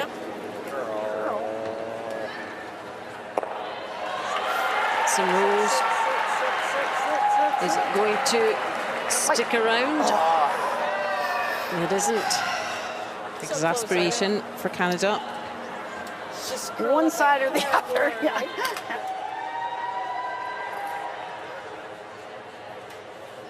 Having said, I think the aggressive approach favours Canada in this 6th end. I think the defensive approach may favour China more, but they're sticking to aggressive tactics. They want to keep putting reds in play.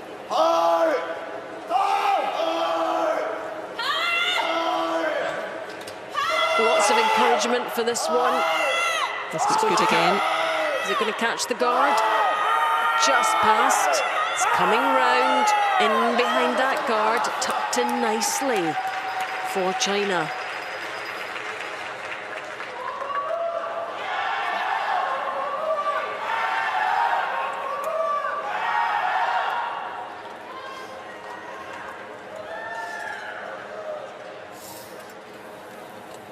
Both teams, they will be Three planning quarters ahead. is good. Not only the 6th end, they will be planning ahead to what kind of objectives they'll have in the 7th, and that will instruct what kind of objectives they have in the 8th in terms of scoring. We want to score here. We want opposition to score there. and so on. John Thurston straight down the middle here for Canada. Looking for hit and roll, and it's rolling over. That's a nice takeout as well. Excellent play from John Thurston, and the crowd know it.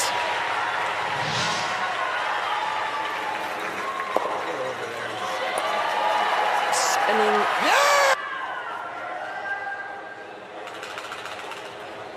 That has been his strength today. His very accurate hitting. And have China been caught out a little bit again with this aggressive strategy? What they don't want here, China, is to give up 2 points. It's getting rather late in the game to give up a score of 2. And that was why I tend to think that the defensive approach suited China better here in the 6th end. They don't mind giving up 1 point, but they don't want to give up 2. Zhang Mingliang.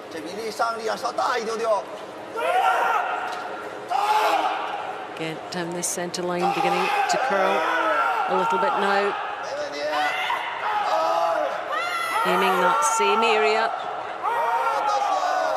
Is going to be counting stone. But it's out there and vulnerable. Well, this is what you wanted, China. You kept it aggressive. You had the choice. And now a bit of danger building for China. Yeah. You like that? Yeah.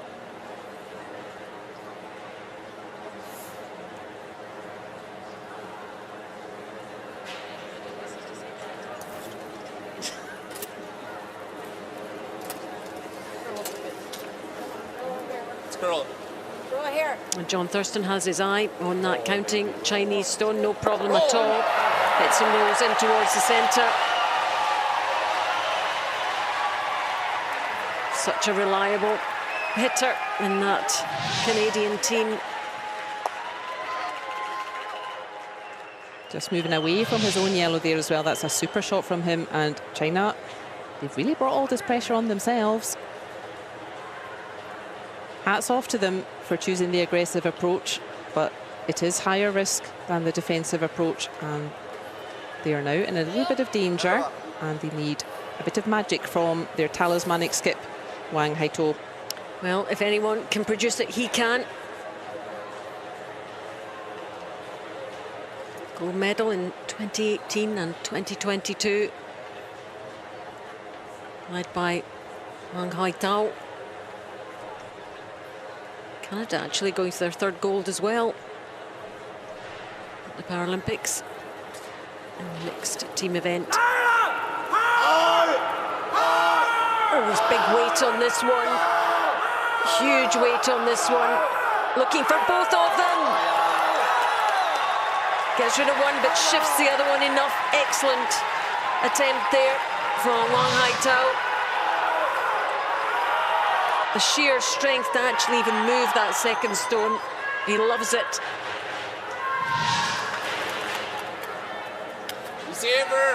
That's a confidence builder for China. Freeze, right? You need to back yourself if you're going to play the difficult strategy, the aggressive one. You have to back yourself, that, and Ice? Wang Haitao brimming with confidence and getting his team out of a little bit of danger there. Less? Like that? Yeah.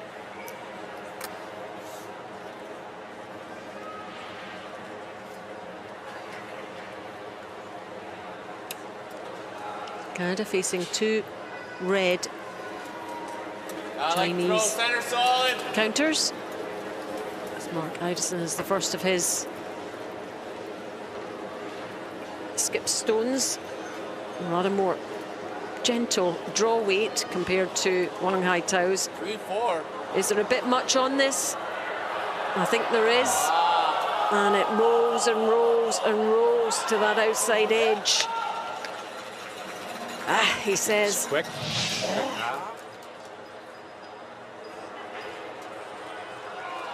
So the advantage very much with China right now. He rolls his eyes. China living a little bit dangerously with their tactical choices in the 6th end. but backing it up with some very good shot play here.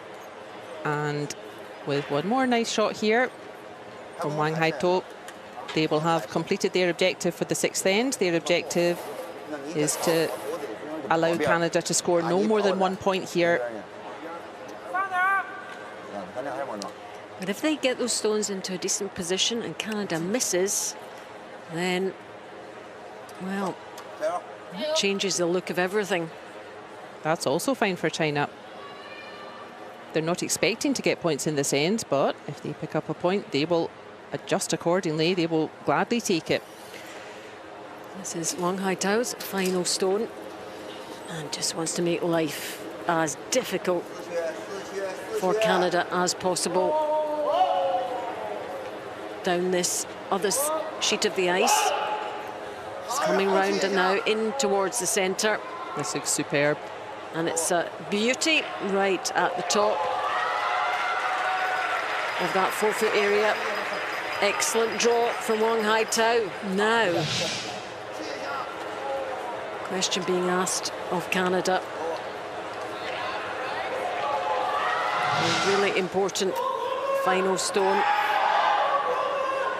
I don't think there's any sort of triple takeout available that would bring those 2 yellows back into play. And Canada just has to take their medicine here. They didn't take the opportunity when they had it. Center solid. Final stone of this 6th end for Canada. Just needs to make sure, and he does. Hits and sticks for 1, but only 1 for Canada. China really setting things up really well. And his miss earlier got them into a spot of bother. But a single point, I will try. is not the worst. Into the lead again. China 2, Canada 3 after 6. What are we doing? Center line. Like it. Let's do it.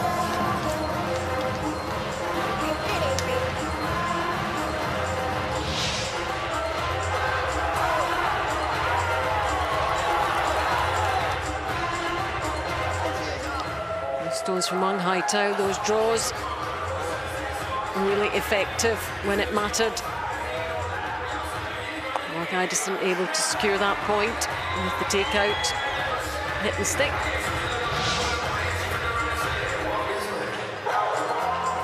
Quite like that hat. All the fans very well dressed here for their teams. Love to see it. It's an important occasion to get your best hat out. Well, look at the numbers. All about the 1s and the 0s. The Son of a gun. 3-2 is the score that matters right Just when now I thought to I was Canada. gonna not burn any time. You're good. You haven't yet. Game really is on a knife edge, as we expected. We didn't expect anyone to run away with it. Not between these two. 7th end of this gold medal game. Canada 3, China 2. And this time, China with the hammer. End number 7. We'd hope to at least get a couple of points on the board. Centre line guard. Bit of a picture emerging here, though. That is the 2nd time that Canada had a very makeable chance to get 2 points and muffed it. Whereas, in contrast, China, they're executing very well, but making some risky strategic decisions. So China are executing their strategy, but maybe need to tighten up their strategy. Canada have a good strategy, but need to tighten up their shot making. It's kind of the wrong way around for both of them, isn't it? But this draw is another beauty from Li Nana.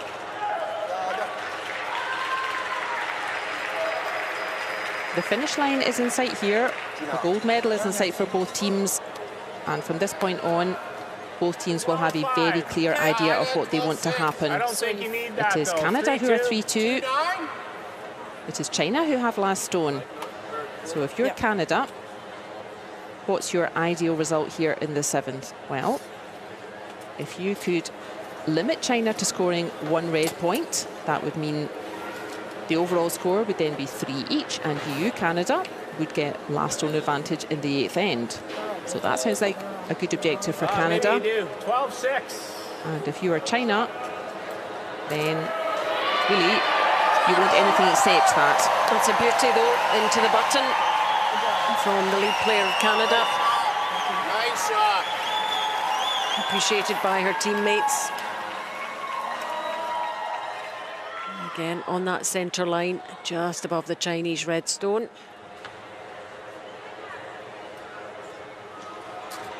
Nana. Whoa. Whoa. Whoa. Again, we saw from Kalinda Joseph there, Canada not as consistent as China, but making some superb shots when it really counts. In this one comes two. Bit much on it this time, but knocks the yellow out of position, and that'll do. Now, have a think about where those 3 stones are going to be when we finish this end, and how important they might be. Do you like 1275 or? Especially the 2 on your left. Perfect. Both teams still have their coach interaction, a 1-minute timeout, and I fancy we may see Canada use theirs. China has plenty of time left on their clock, but Canada are a little bit tight for time. They may call their coach down for some advice, or they may simply just wish to stop the clock for a minute. Ina Forrest is co-captain of the whole Canadian Paralympic team. She's been such a fixture over the decades and loves it every bit as much as she did when she started. In comes this one. She's got some backing. And Canada counting 2.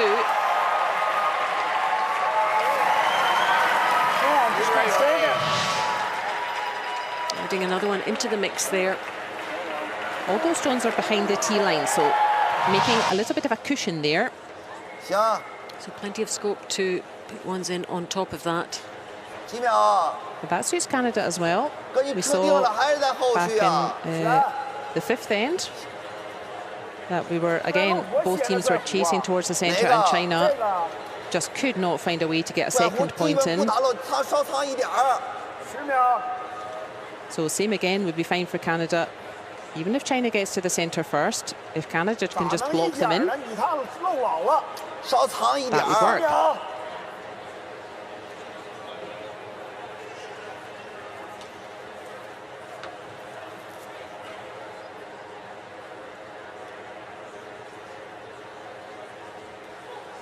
Chen Tianjin just shifting his position very slightly in the chair before his release. And down it comes. Just past the goal, very close to the guard, targeting the yellow. Catches is his own, but it is in shot position.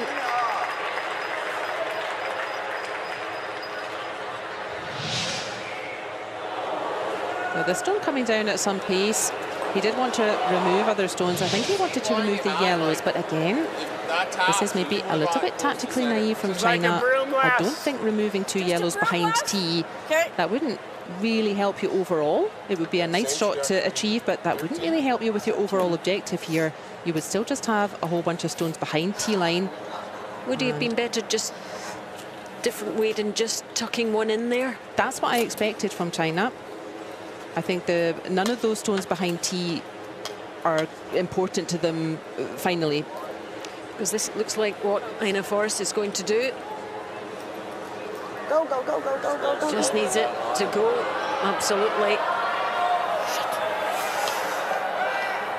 Okay. You can That's fine. Yep. promoted on the other side.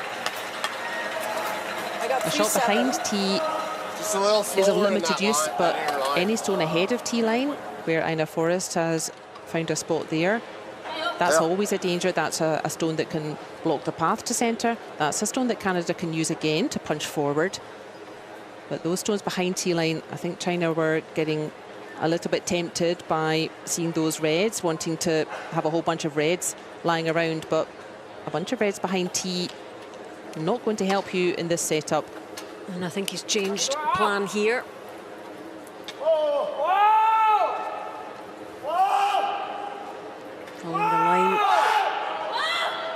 Ina Forrest in here. Wants this in and above the others. This is more like it. This is good. And just touches his own. Counting 2. And doesn't that suddenly look nicer? Here comes the red. And that red now protected by a nice wall of stones behind it. That red going nowhere for at least 2 stones. Maybe problematic for Canada. What's the weight? 13. You can hear the buzz going around the crowd again as we reach the conclusion of the gold medal game. The crowd starting to feel, could this end be decisive here? Might we see more than 1 point? It's turning into a bit of a mixed doubles end again, like it was in the 5th. Both teams chasing towards the centre. And just like in the 5th, it is China that got there first. But will we see a result like in the 5th, that China just could not get a second point in there? Right, here's John Thurston for Canada. Putting another stone into the mix here. Oh, that's a good shot, John. It's looking tasty. It's looking very tasty indeed. Nudges the other red out.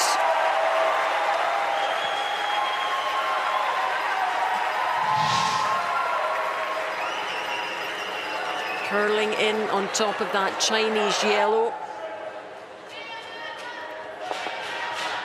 That's nice from Canada. Now it's the yellow.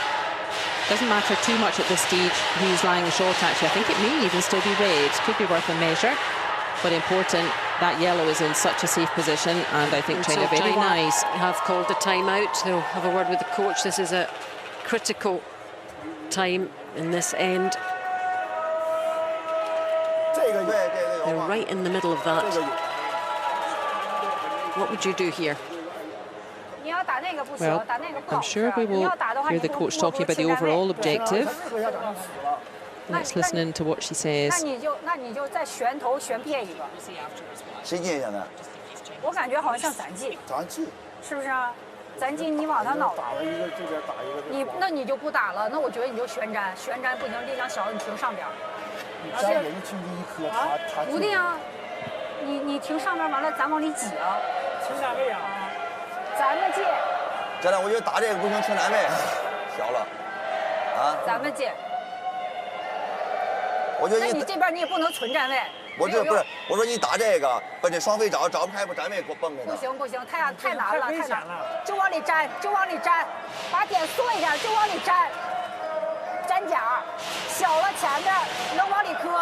咱第2分咋得呀？把球停上面，那你现在往哪儿投？对不对？咱还有仨球现在。对呀。你解开了之后，你停上边，然后往里传。那你就踢开吧，踢开。怎么踢啊？站位，站位。那你是踢？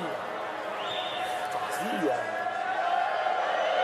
这人家一磕就他就接。对呀。If I was Chinese coach, then I don't speak Chinese, but the kind of advice I would have offered would be along the lines of, we need to remember our overall objective here.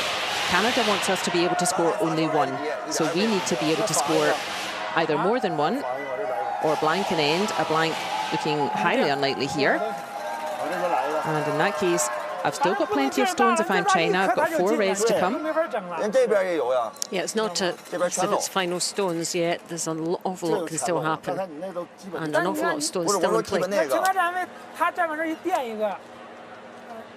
they could do be getting on with this now, China. It's not a matter of not having time. They just don't want to disturb their rhythm too much. I think they need to... that yellow just on the cusp of the button there. They need to do something about that yellow that Canada just threw. They need to create some space. So this time I actually do favour coming down at weight for China. I think China needs to not get too precious about all those stones that are behind T. They are unlikely to be able to help.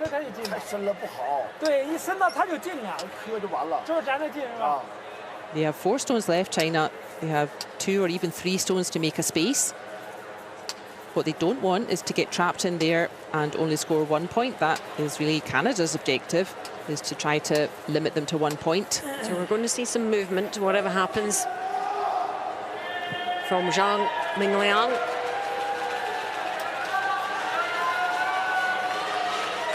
He's back up the other end, getting ready. The second throw.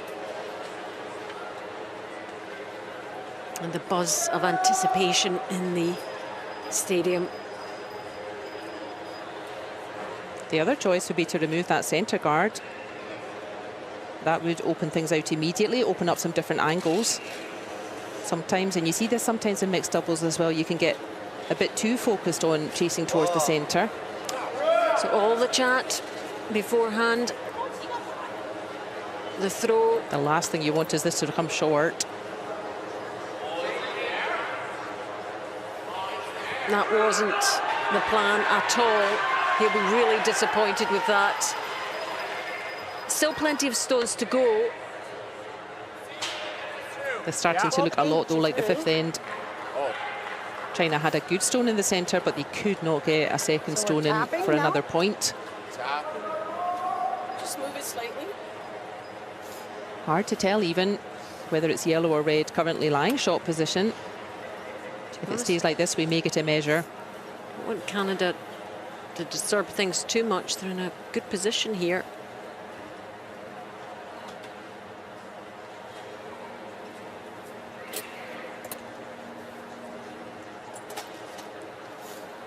Following the line. Ben. Zhang Mingliang.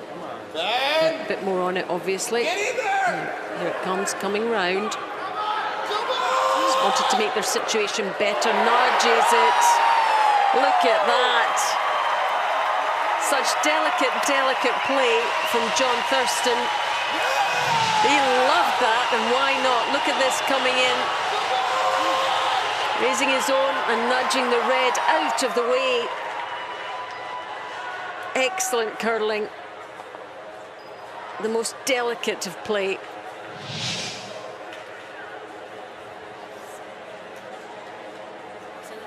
Canada looking very good in this end now.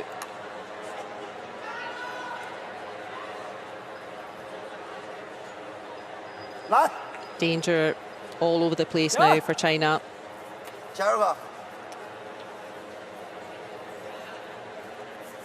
Technically, their best shot would be to probably just follow that stone just played by John Thurston.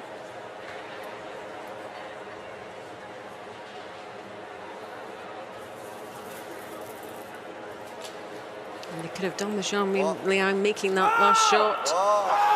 It's going to make things move this time for sure. Look at this. Look at this. Oh my goodness, what a shot from Zhang Mingliang. Gets his side right back in this team. Well, just when you think there's no way, here he goes. Around the clock from Zhang Mingliang. That's not the first one we've seen either. Just finalize the broom before the crowd getting their throw. tickets worth today. They've picked a superb game. And what a game to close our curling activities at Paralympic Winter Games. A worthy final. What do you think? Canada reassess.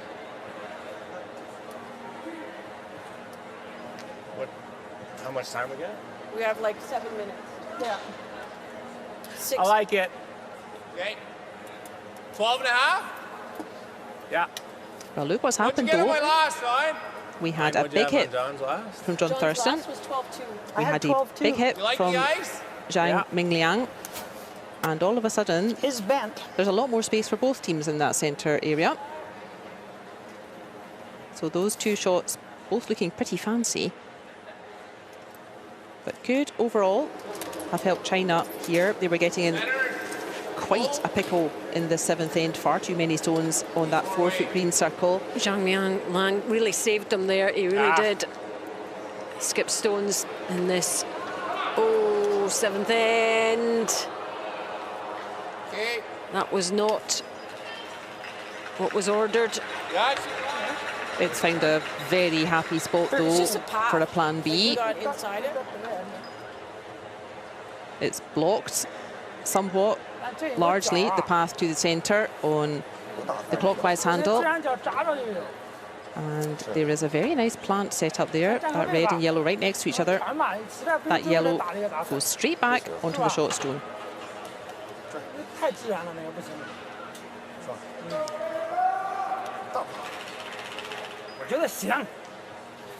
Wang Haitao heads up the other end. Yeah, they can't guard everything. Can't guard everything here, China. But the most obvious throw for Canada with their last stone in seventh end is to take a run at that red. It will immediately connect with the yellow, and that goes directly back onto short stone. So that is the danger. That's what China need to stop happening. So many stones in the house. The ones towards the back, though, you can largely discount, except perhaps as backing stones. But even then, it's all about what happens around that 4-foot area. Wang Haitao down this left-hand side.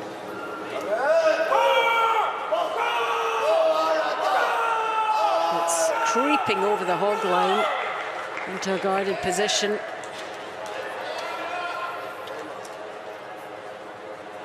Canada, I think there's a gap through, though. They think they can thread that needle and still reach. Red onto yellow here. It's just, I think he can hit it anywhere, but just don't want to be on to that one. I would not bet against him making this by any means. I've Just watched a see it fair bit of rise. Canada over the There. last few days.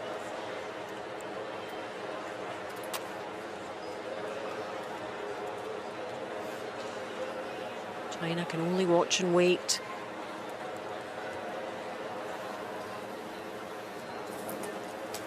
Mark Ideson's final stone of end number 7, the penultimate end. Here it comes, it's through. Oh, no, it's not. Oh, so close. We were watching that, weren't we? We didn't think it would catch that guard. Molecules it touched by. So China didn't think there was a way through there. They didn't go for it. Oh, he could only hold his head.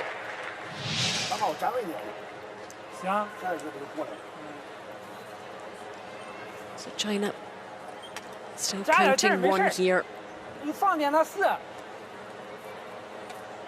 What can they, more can they generate? There is a direct path to the 4-foot on this anti-clockwise handle.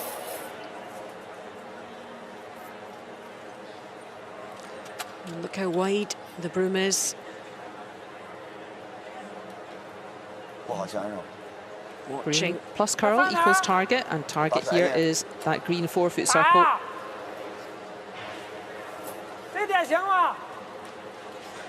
To just gives them a bit of better odds in that final end without the hammer.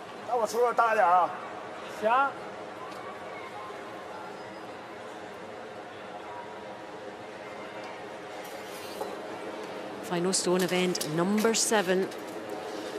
China already counting 1. Can they make it 2? Here it comes.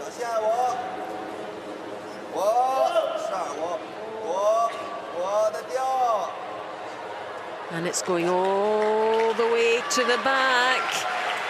Well, the tension mounts. It looks like it is only 1 for China. That was a chance missed, and it's 3-3 going into the final end of this gold medal game. All to play for in end number 8, but significantly, Canada have the last stone.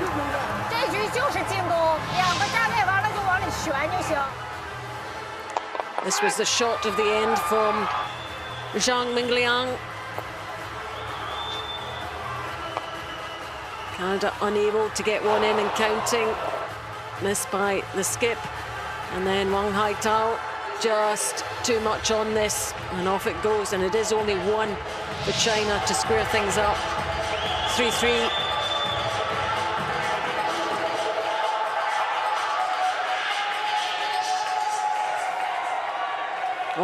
about the ones. And that score, China 3, Canada 3. Final end. Who will win the gold medal?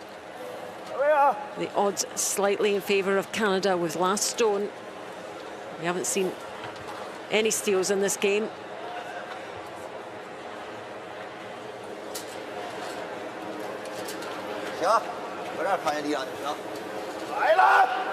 Li Na, she has such a super game, and critical that she sets her team up exactly right in this 8th end. They must use free guard zone really with both of her stones. They need to take a deep breath. Canada will probably try to use that guard first, but they need to take a deep breath and use free guard zone to its fullest. And is right on that centre line. Got it.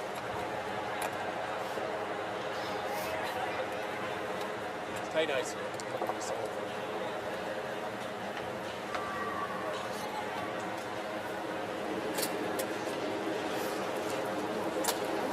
Actually, this could be the first time that we've been looking for a tick shot. Get it. They wanted it to curl and it hasn't. And it's all the way through. Just looking to clip that. Not put it out of play, but just clip it. Oh, it was good. It was very good. The red of China. It is protected by free guard zone, but you can move it around. And Kalinda Joseph, a very difficult shot she was asked for. She just wanted to touch the yellow enough to move it away from the centre. Sorry, touch the red to move it just away from the centre and keep that centre path open.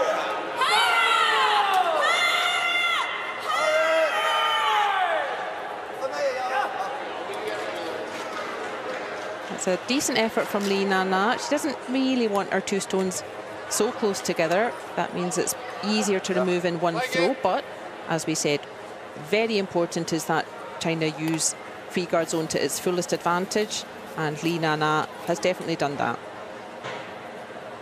Will Kalinda try and shift them slightly? Or will she try and get something into the house? That is the other option for Canada at the moment. They know that China will be aiming for the centre. Both teams have to score 1 point, but how they do it is rather different. Yeah, she wasn't happy with that one either. That is exactly not what Canada needed. If you are going to race to the centre first, you have to get there.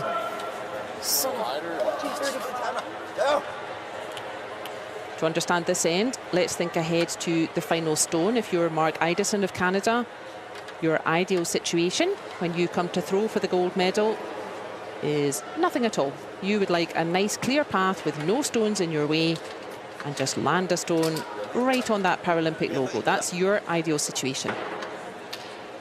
If you are China, you also need to score 1, but you don't have last stone. You won't have the final throw of this gold medal game. So how do you get 1 point? Well, exactly as we've seen, you want Li Na to put 2 safe stones in free guard zone that Canada not allowed to take out of play. And then you want to wrap a stone around the back of it. And you want to block that clean path for Canada. You don't want Mark Idison to have a clear path to centre, and you want to get there first. So Chen Chin joining that merry band of red stones in the guarding area. That's the right tolerance for that shot. A stone that's too long, we can't use that anymore.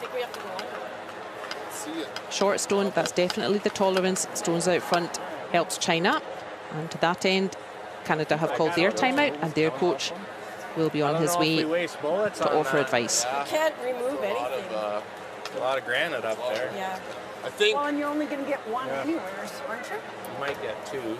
Like we could probably get the red into the yellow and the yellow coming in, but I think we're kind of into it right here. Like it's probably just like the draw coming around. That was a 14. It's about halfway, probably would have been halfway tight. yeah. We caught early though. I think we can get a slightly better ride if we're out to it. Just draw top 4 and then Game on. I think it's like the draw we were seeing here though. Like it was 12 and a half to start. Yeah. Until you got a few rocks down, and then it was closer to 13. So you're probably like a 12 and a half, 12-8? 12 and a half. Yeah. This double peel on these reds here eventually might relieve some pressure in the middle for us. Which ones? This Two right in the middle.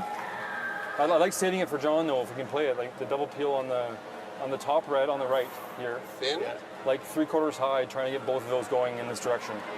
3/4 high. Yeah. But I might save it for John. Try to get one in first before we do that. Okay, Ein. 12 and a half? Yeah. 12 and a half.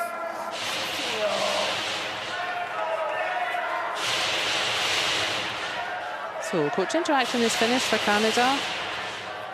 And we've noticed that China have been playing with fire a little bit with their tactical decisions, living a bit dangerously. 12 and a half. Like 12 and a half would be a good range.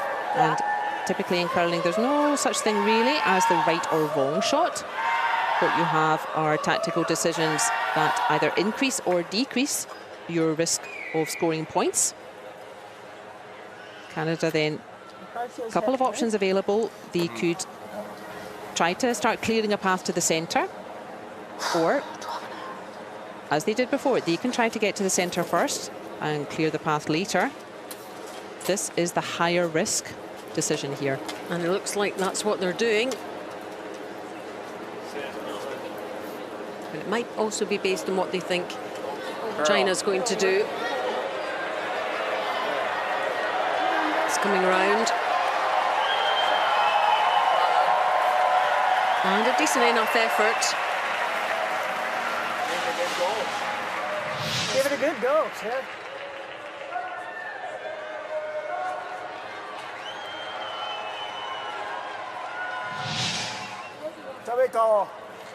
There is space for China to follow though.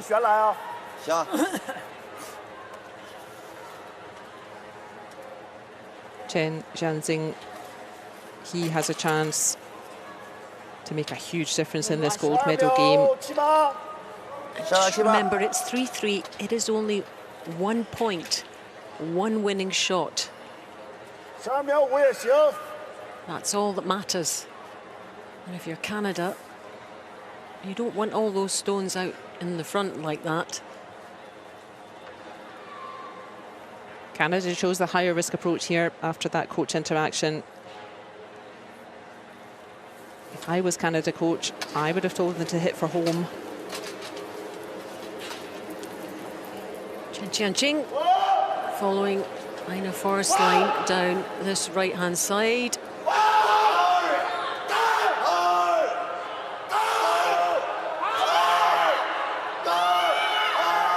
Into the 8-foot area. It's not counting stone.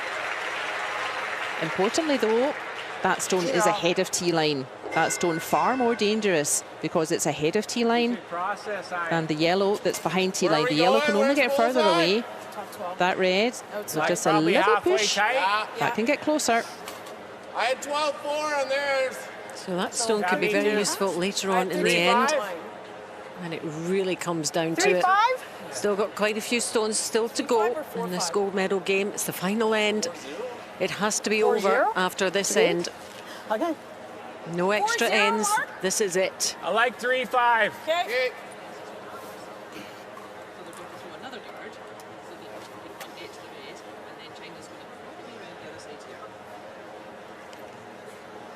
This feels weird.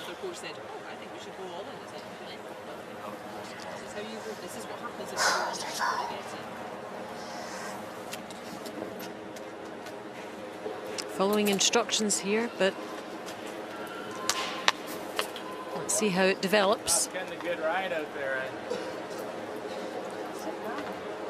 Doing the same as she did before. 3-0. Ina Forrest is going to hit the paint. She did not want to be any closer to that dangerous red, that's for sure. Oh, it's too close though. This anti-clockwise handle, this is wide open for China. That's route one here. And it's this man, Zhang Mingliang, who doesn't really miss too much. What a hero he will be. If he can get that critical shot right on the centre here. It's beginning to curl now. Beginning to curl. It's getting closer and closer and closer and closer. Oh, and it is. It's in there. It's counting for China.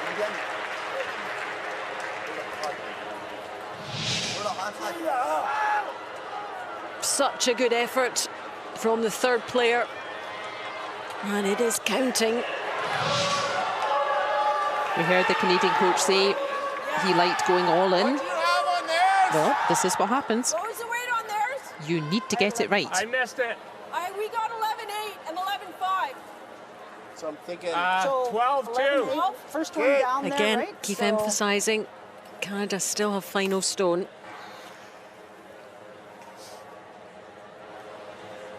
But that final stone can't be too difficult with all the pressure on. We said at the first stone of this end, Mark Idison's ideal situation, well, his ideal situation is he doesn't even need to throw his last stone, but his ideal situation to throw is to look at nothing at all. His ideal situation is the reverse of what is building up here. And that is away from John Thurston. And is it slipping away from Canada? China sitting pretty in the final end of this gold medal game. And they'll have another go down that left-hand side.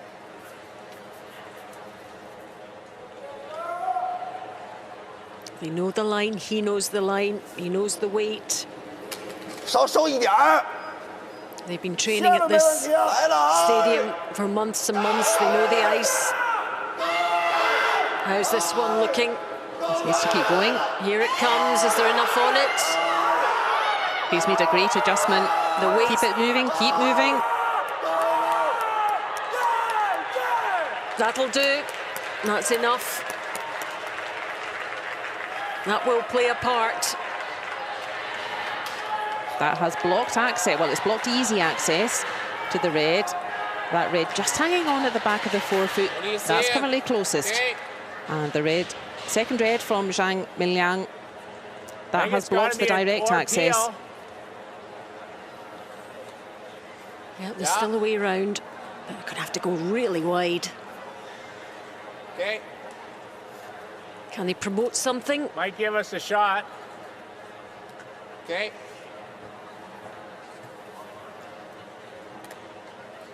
It is really rather late in the end to decide you need to remove these guards. You could have done this 4 stones ago. All right.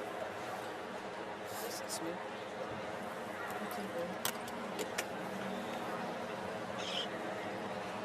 It's still paving the way for potentially that last stone of Mark Idison, though. But meanwhile, China will create more issues and more problems for Canada.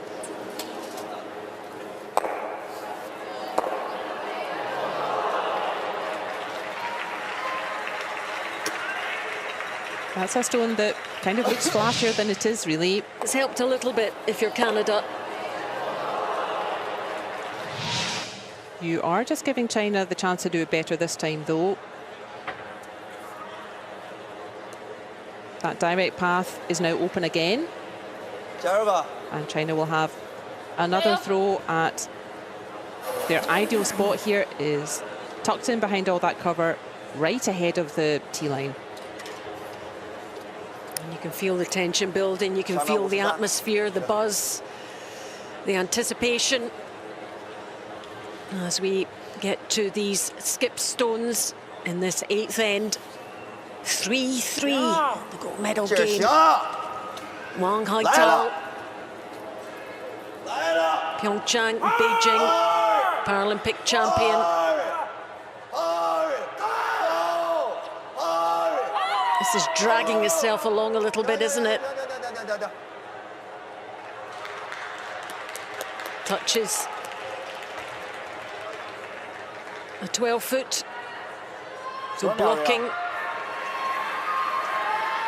He did want that closer, though.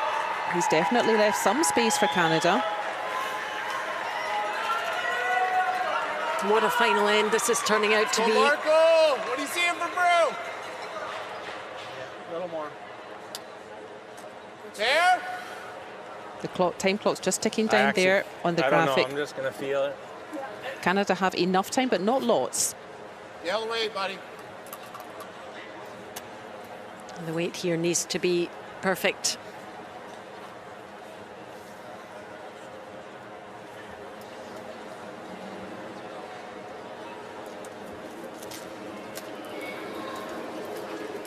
Center full. Mark Idison with the first of his 2 stones. Trying to take the pressure off even just a little bit. Well, this is coming in. It's coming in quite nicely. It's not enough though. Or is it? Is it enough? Oh my goodness. There's a smile.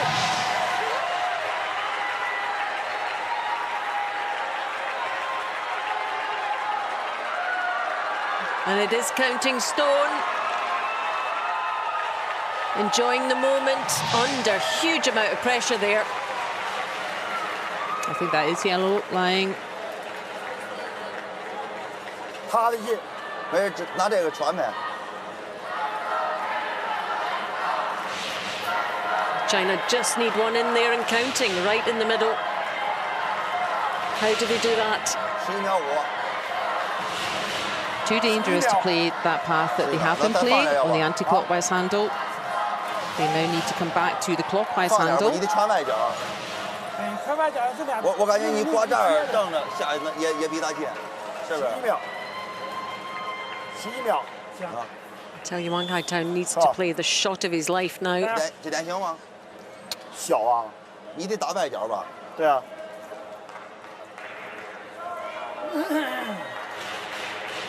外脚，我放点儿。多放点吧。多放。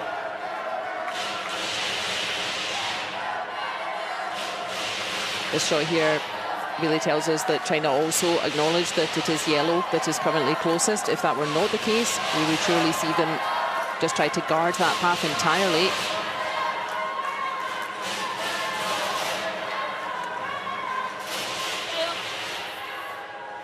Plenty of time, China. But don't lose the rhythm. They need to just go down and throw it. Well, he's played every shot in the book, Wang Haitao. This is the one that really matters now.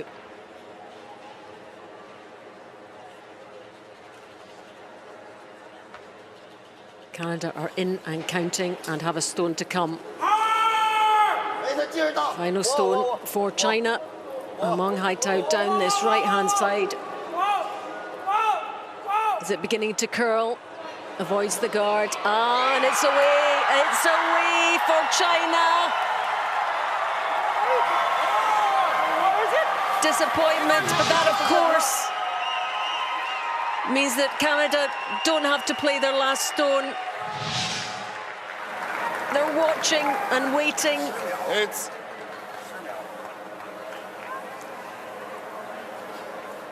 They're just checking which one is counting. It looks like yellow. Mike, it's from this measurable. angle. I think it's us. You want us to nudge it? Should we hit it? Kidding. No. No, we don't hit it. You go look, Mark. We only have a minute left. We don't have a timeout. If we run out of time, I'm just to throw it away anyway, right? Yeah. Yeah, just throw it away. Are we good? Is it our shot? I think so. It's measurable though. Like I'm not throwing it anyway. So I had you there. What drama in this final end? I'm not throwing it. I'm just throwing it against the board. Chuck it away. Throw it away? Yeah. I like the tap. You need to do something, Canada. If you run out of time, you will lose the game. I don't know. I think we are, but we got to He must release the stone before the time runs out. If that clock gets to 0, it's China's game, no matter what. 12 and a half. They need to get on with it, whatever. It looks very much China looking at the clock. He needs to release it, and he does, with seconds to spare. We're going to be shot now. Oh, Marco! Is coming in. Is he going to nudge it to make absolutely certain? And he does! What a final throw for Mark Idison. And Canada are the Paralympic champions for 2026. What a finish to this game. They have secured the gold medal in a titanic tussle against the People's Republic of China. And you couldn't have scripted that ending. Look how much it means to them. Unbeaten throughout the whole competition. And the Canadian fans are going wild, and why not? Fantastic finish. The drama, the tension, it was all there, wasn't it? Big smiles for Canada. And they had the clock against them. But Mark Idison, what about him pulling that out and making sure of that tap 100%? They really chose the difficult path in that 8th end, Canada. They were awfully close to paying for it. But indeed, Mark Idison backing himself, throwing the winning shot with his first throw actually, but making absolutely sure with his final throw. You've got to feel for China, what a part they played in this gold medal game, as we knew they would. Silver medal for them. What a proud record they have. Last 2 Paralympic Games, gold, now a silver. These 2 teams really have dominated. Canada more so in the past, but they're back. They're absolutely back. There we have the final result of the gold medal game. China 3, Canada 4.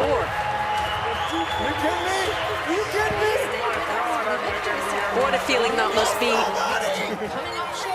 All that work, all that preparation. And this tap, just to make 100% sure. I'm pretty sure the last one was in and was counting. But just to make sure, in it goes to secure the gold medal. And there is Mr. Cool. He made it look easy, didn't he? Under all that pressure. And they'll enjoy this for a long, long time.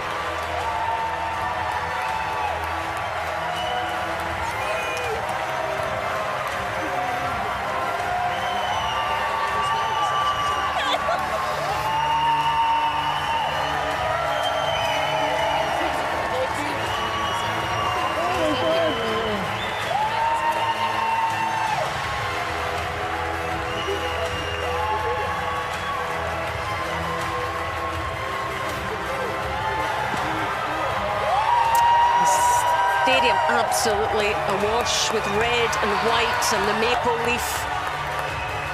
The flags are lifted. Gold to Canada, silver to the People's Republic of China, and bronze to Sweden, who defeated the Republic of Korea in the bronze medal game. And the standard of curling was excellent in terms of the drama. What about those stats, Lorna? Good throwing from Canada. Earlier on in the game, it was Canada who were making the good strategic decisions, but maybe not quite executing. We had a couple of loose shots earlier on, but Canada got stronger as that game went on. And I thought so. Actually, the statistics from China, their overall throwing probably a bit more accurate, but a couple of tactically naive decisions really from China, and not quite punishing Canada for their tactical decision in the 8th there. And that's something for China to learn for next time. But Canada took the risk. It is high risk, high reward, and they have the highest reward of all. They have that gold medal, and they will be presented with it this evening. And we'll be staying with you for that. Victory ceremony coming up. But right now, they are milking this moment, and why not? So many friends and family and supporters have made the trip from Canada to support this team. We've been through so much together. A super game for everyone in the audience to close the Paralympic Winter Games wheelchair curling event. It's just got better and better. We had some absolute zingers in the round robin. But there is the overall accuracy, as I thought. It is China who were actually better executing, but a couple of tactically naive decisions earlier on and not punishing Canada for a tactically dangerous decision in the 8th. Canada, that story telling us that Canada were making the clutch shots when it really counted.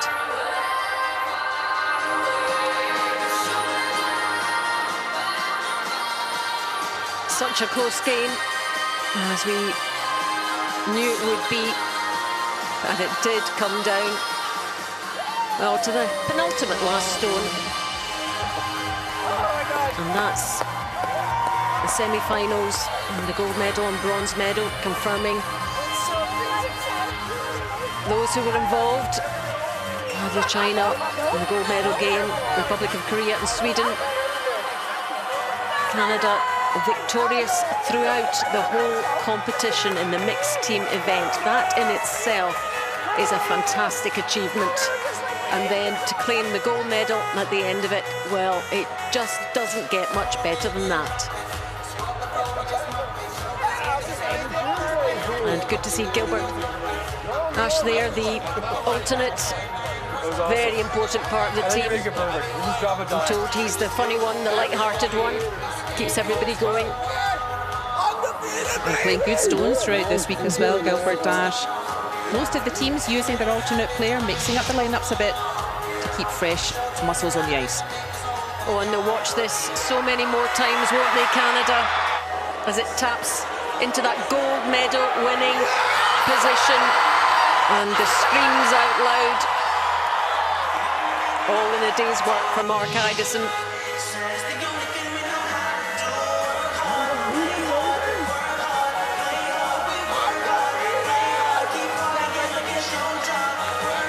Tremendous to see the joy on the faces.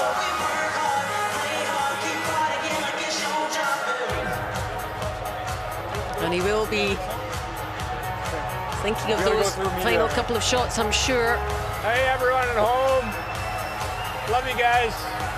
When things settle down a bit. But as you said, Lorna, you know, whoever plays skip loves it. They love throwing those final stones. That's why it's not for everyone. Can you imagine the pressure on those shoulders, especially with this first shot? China had missed a couple of goals to really close that area down, and Mark Edison surely had one more goal and one more goal only. The pressure on those shoulders being carried immaculately by that man. But yeah, throwing those 4 stones, you're the only game in town. You have a stadium with a 3,500 capacity. Everyone is watching you.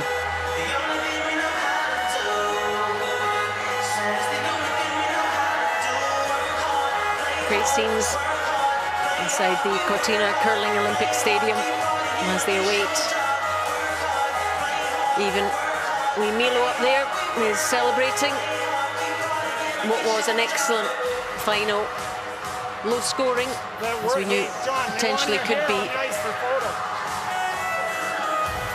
And they'll get their photos taken, which will be all over the media today and tomorrow and going forward.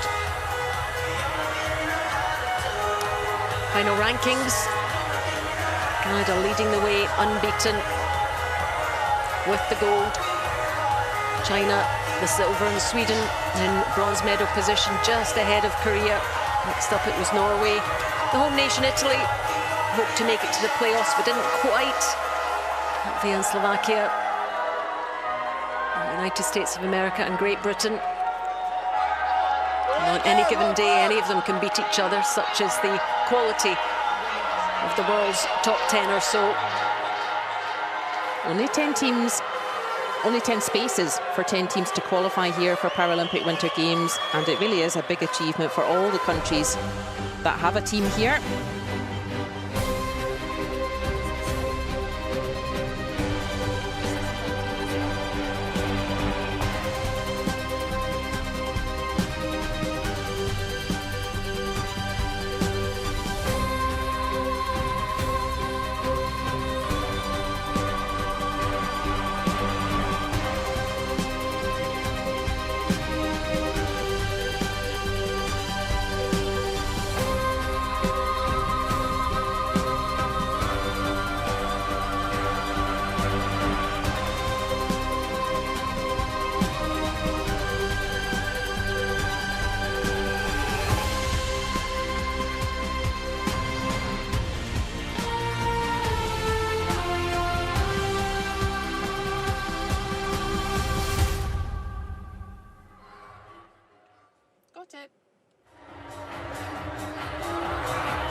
Well, we know the winners, and their victory ceremony will be coming up very shortly.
gentlemen, the victory ceremony for wheelchair curling mixed team tournament. Signore e signori, la cerimonia di premiazione del curling in carrozzina, torneo a squadre miste.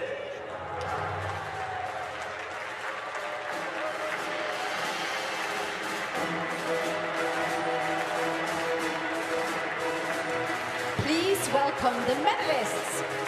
Accogliamo i vincitori.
The medals will be presented by Le medaglie saranno consegnate da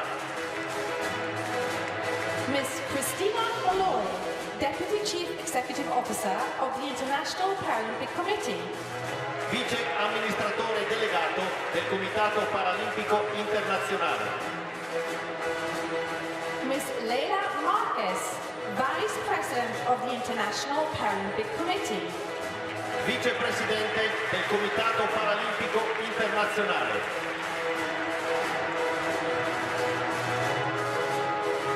Mr. Bo Welling, President of World Curling. Presidente del World Curling.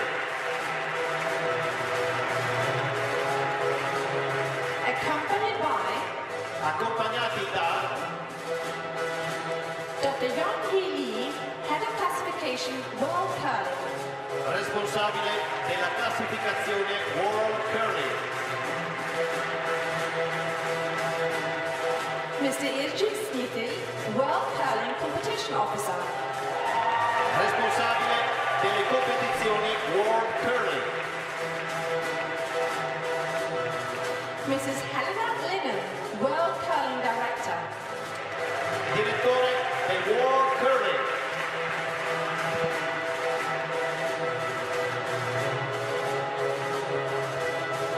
Bronze medalists representing Sweden. Medaglia di bronzo per la Svezia.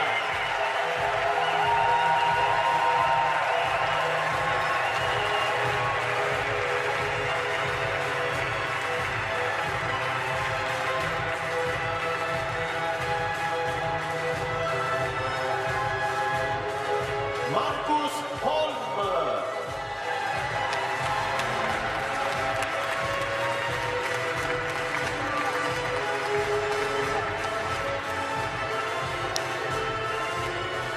Bo Welling presenting the Kristina Olander. bronze medals. First of all to Sweden. Marcus Holm. Kristina Olander. Sabina Johansson. And Sabina Johansson beating Korea in that bronze medal game.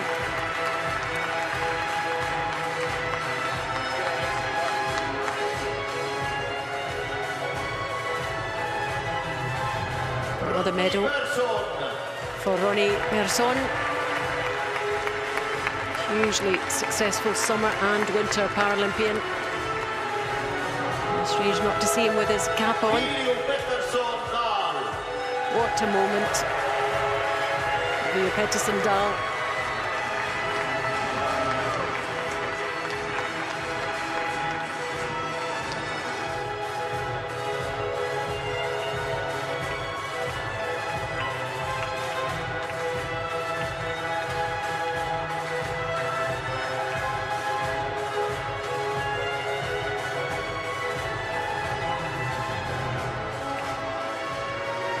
And the wee Milos going home with the medalists as well.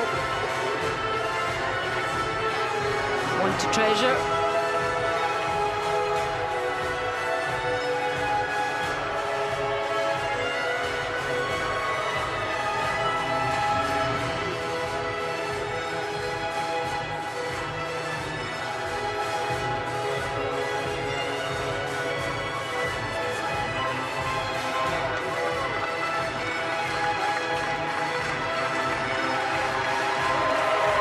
Team Sweden.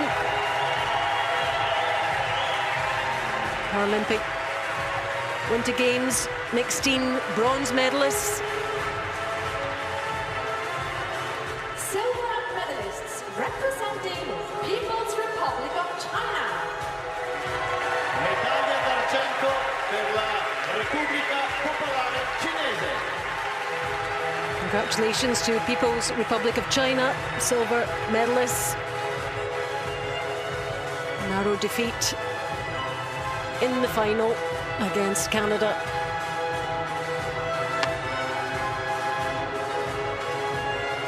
CHN.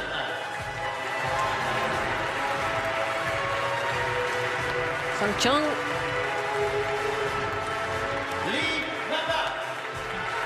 Lee Nana, absolutely key player throughout the whole competition.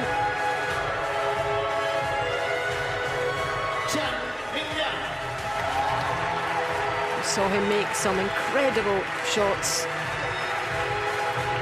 all week.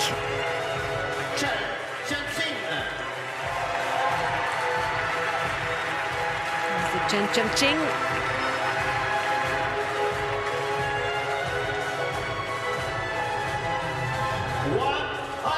And they have a popular Wang Haitao. Extra cheer for him. Always fantastic to watch this team in action. There's the coach in the crowd.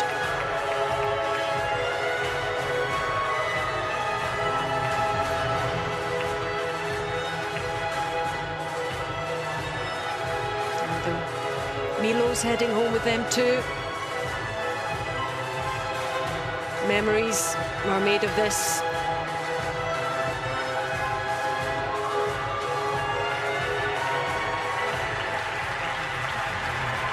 Team China,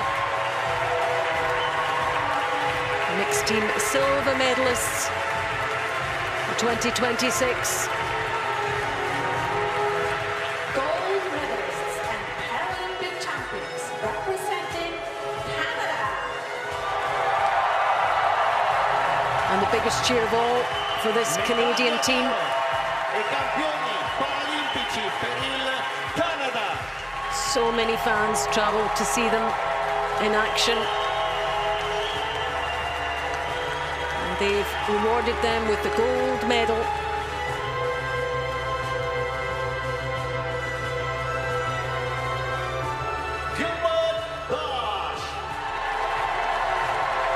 The alternate for Team Canada brings so much to the team. Look at that gold medal. She was the alternate in Beijing, and now she has a gold medal.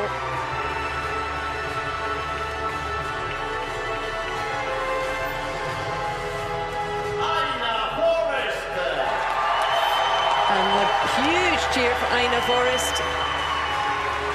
Already a Paralympic medalist, now gold. In 2026, 5th Paralympics.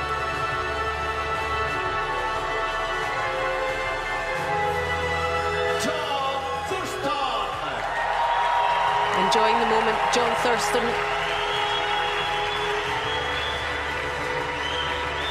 Great to watch him play.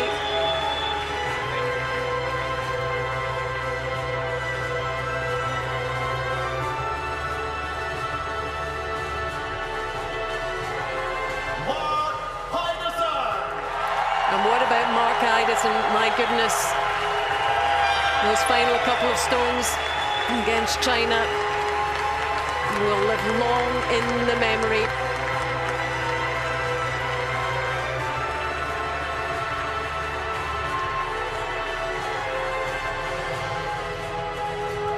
So many people have stayed on to watch this victory ceremony. Largely Canadian.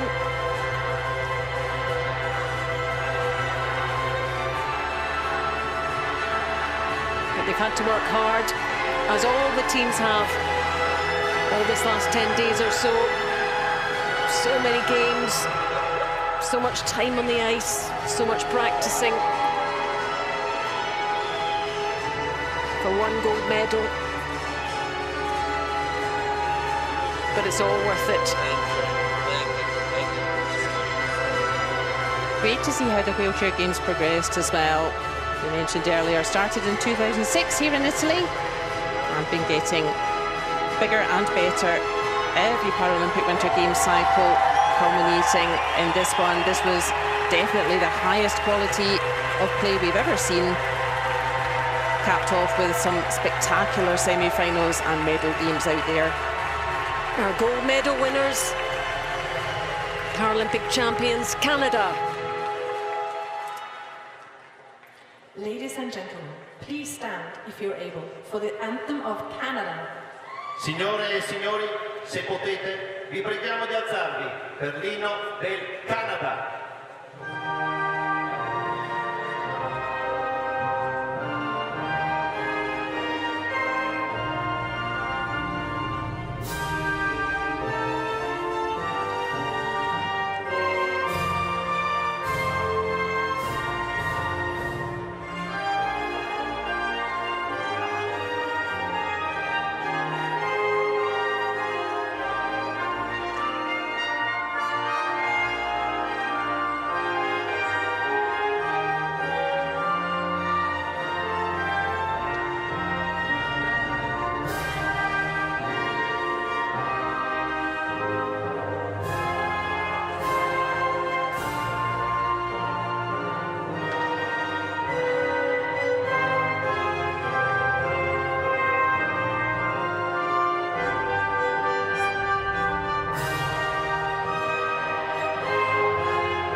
Signore e signori, i vincitori delle medaglie paralimpiche.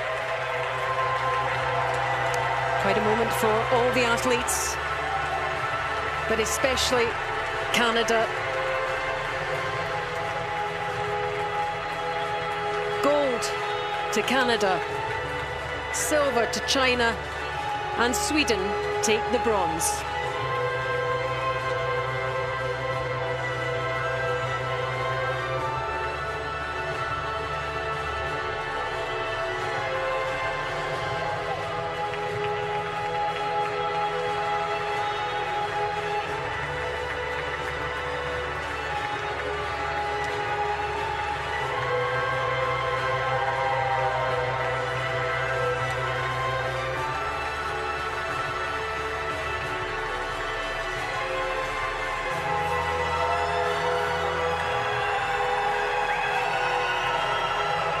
And these will be the photographs making the headlines around the world,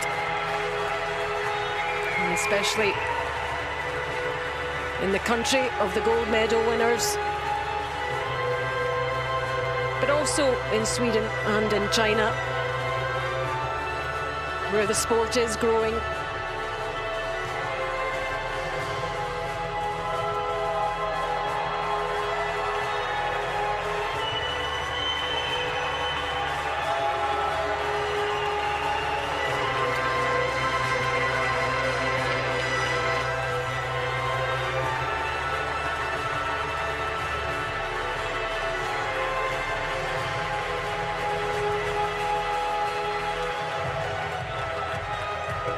Party will start.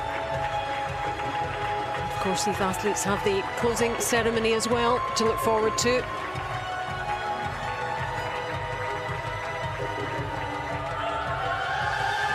But the party will start early amongst the Canadians, I'm sure.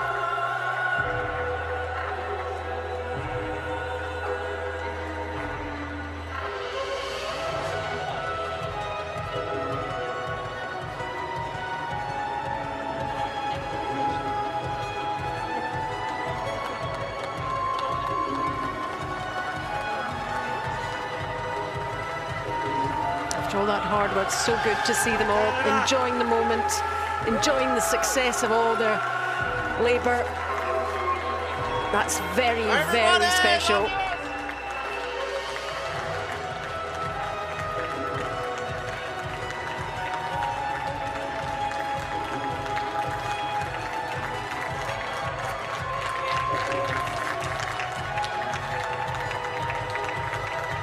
And what a privilege to have witnessed it all over the last 10 days.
And that brings the wheelchair curling competition to a close at Milano Cortina 2026. What a fantastic 10 days or so. Debut for mixed doubles for the first time, won by China. Hope you've enjoyed the coverage. We certainly have. From Alison Walker and Lorna Rettig, arrivederci.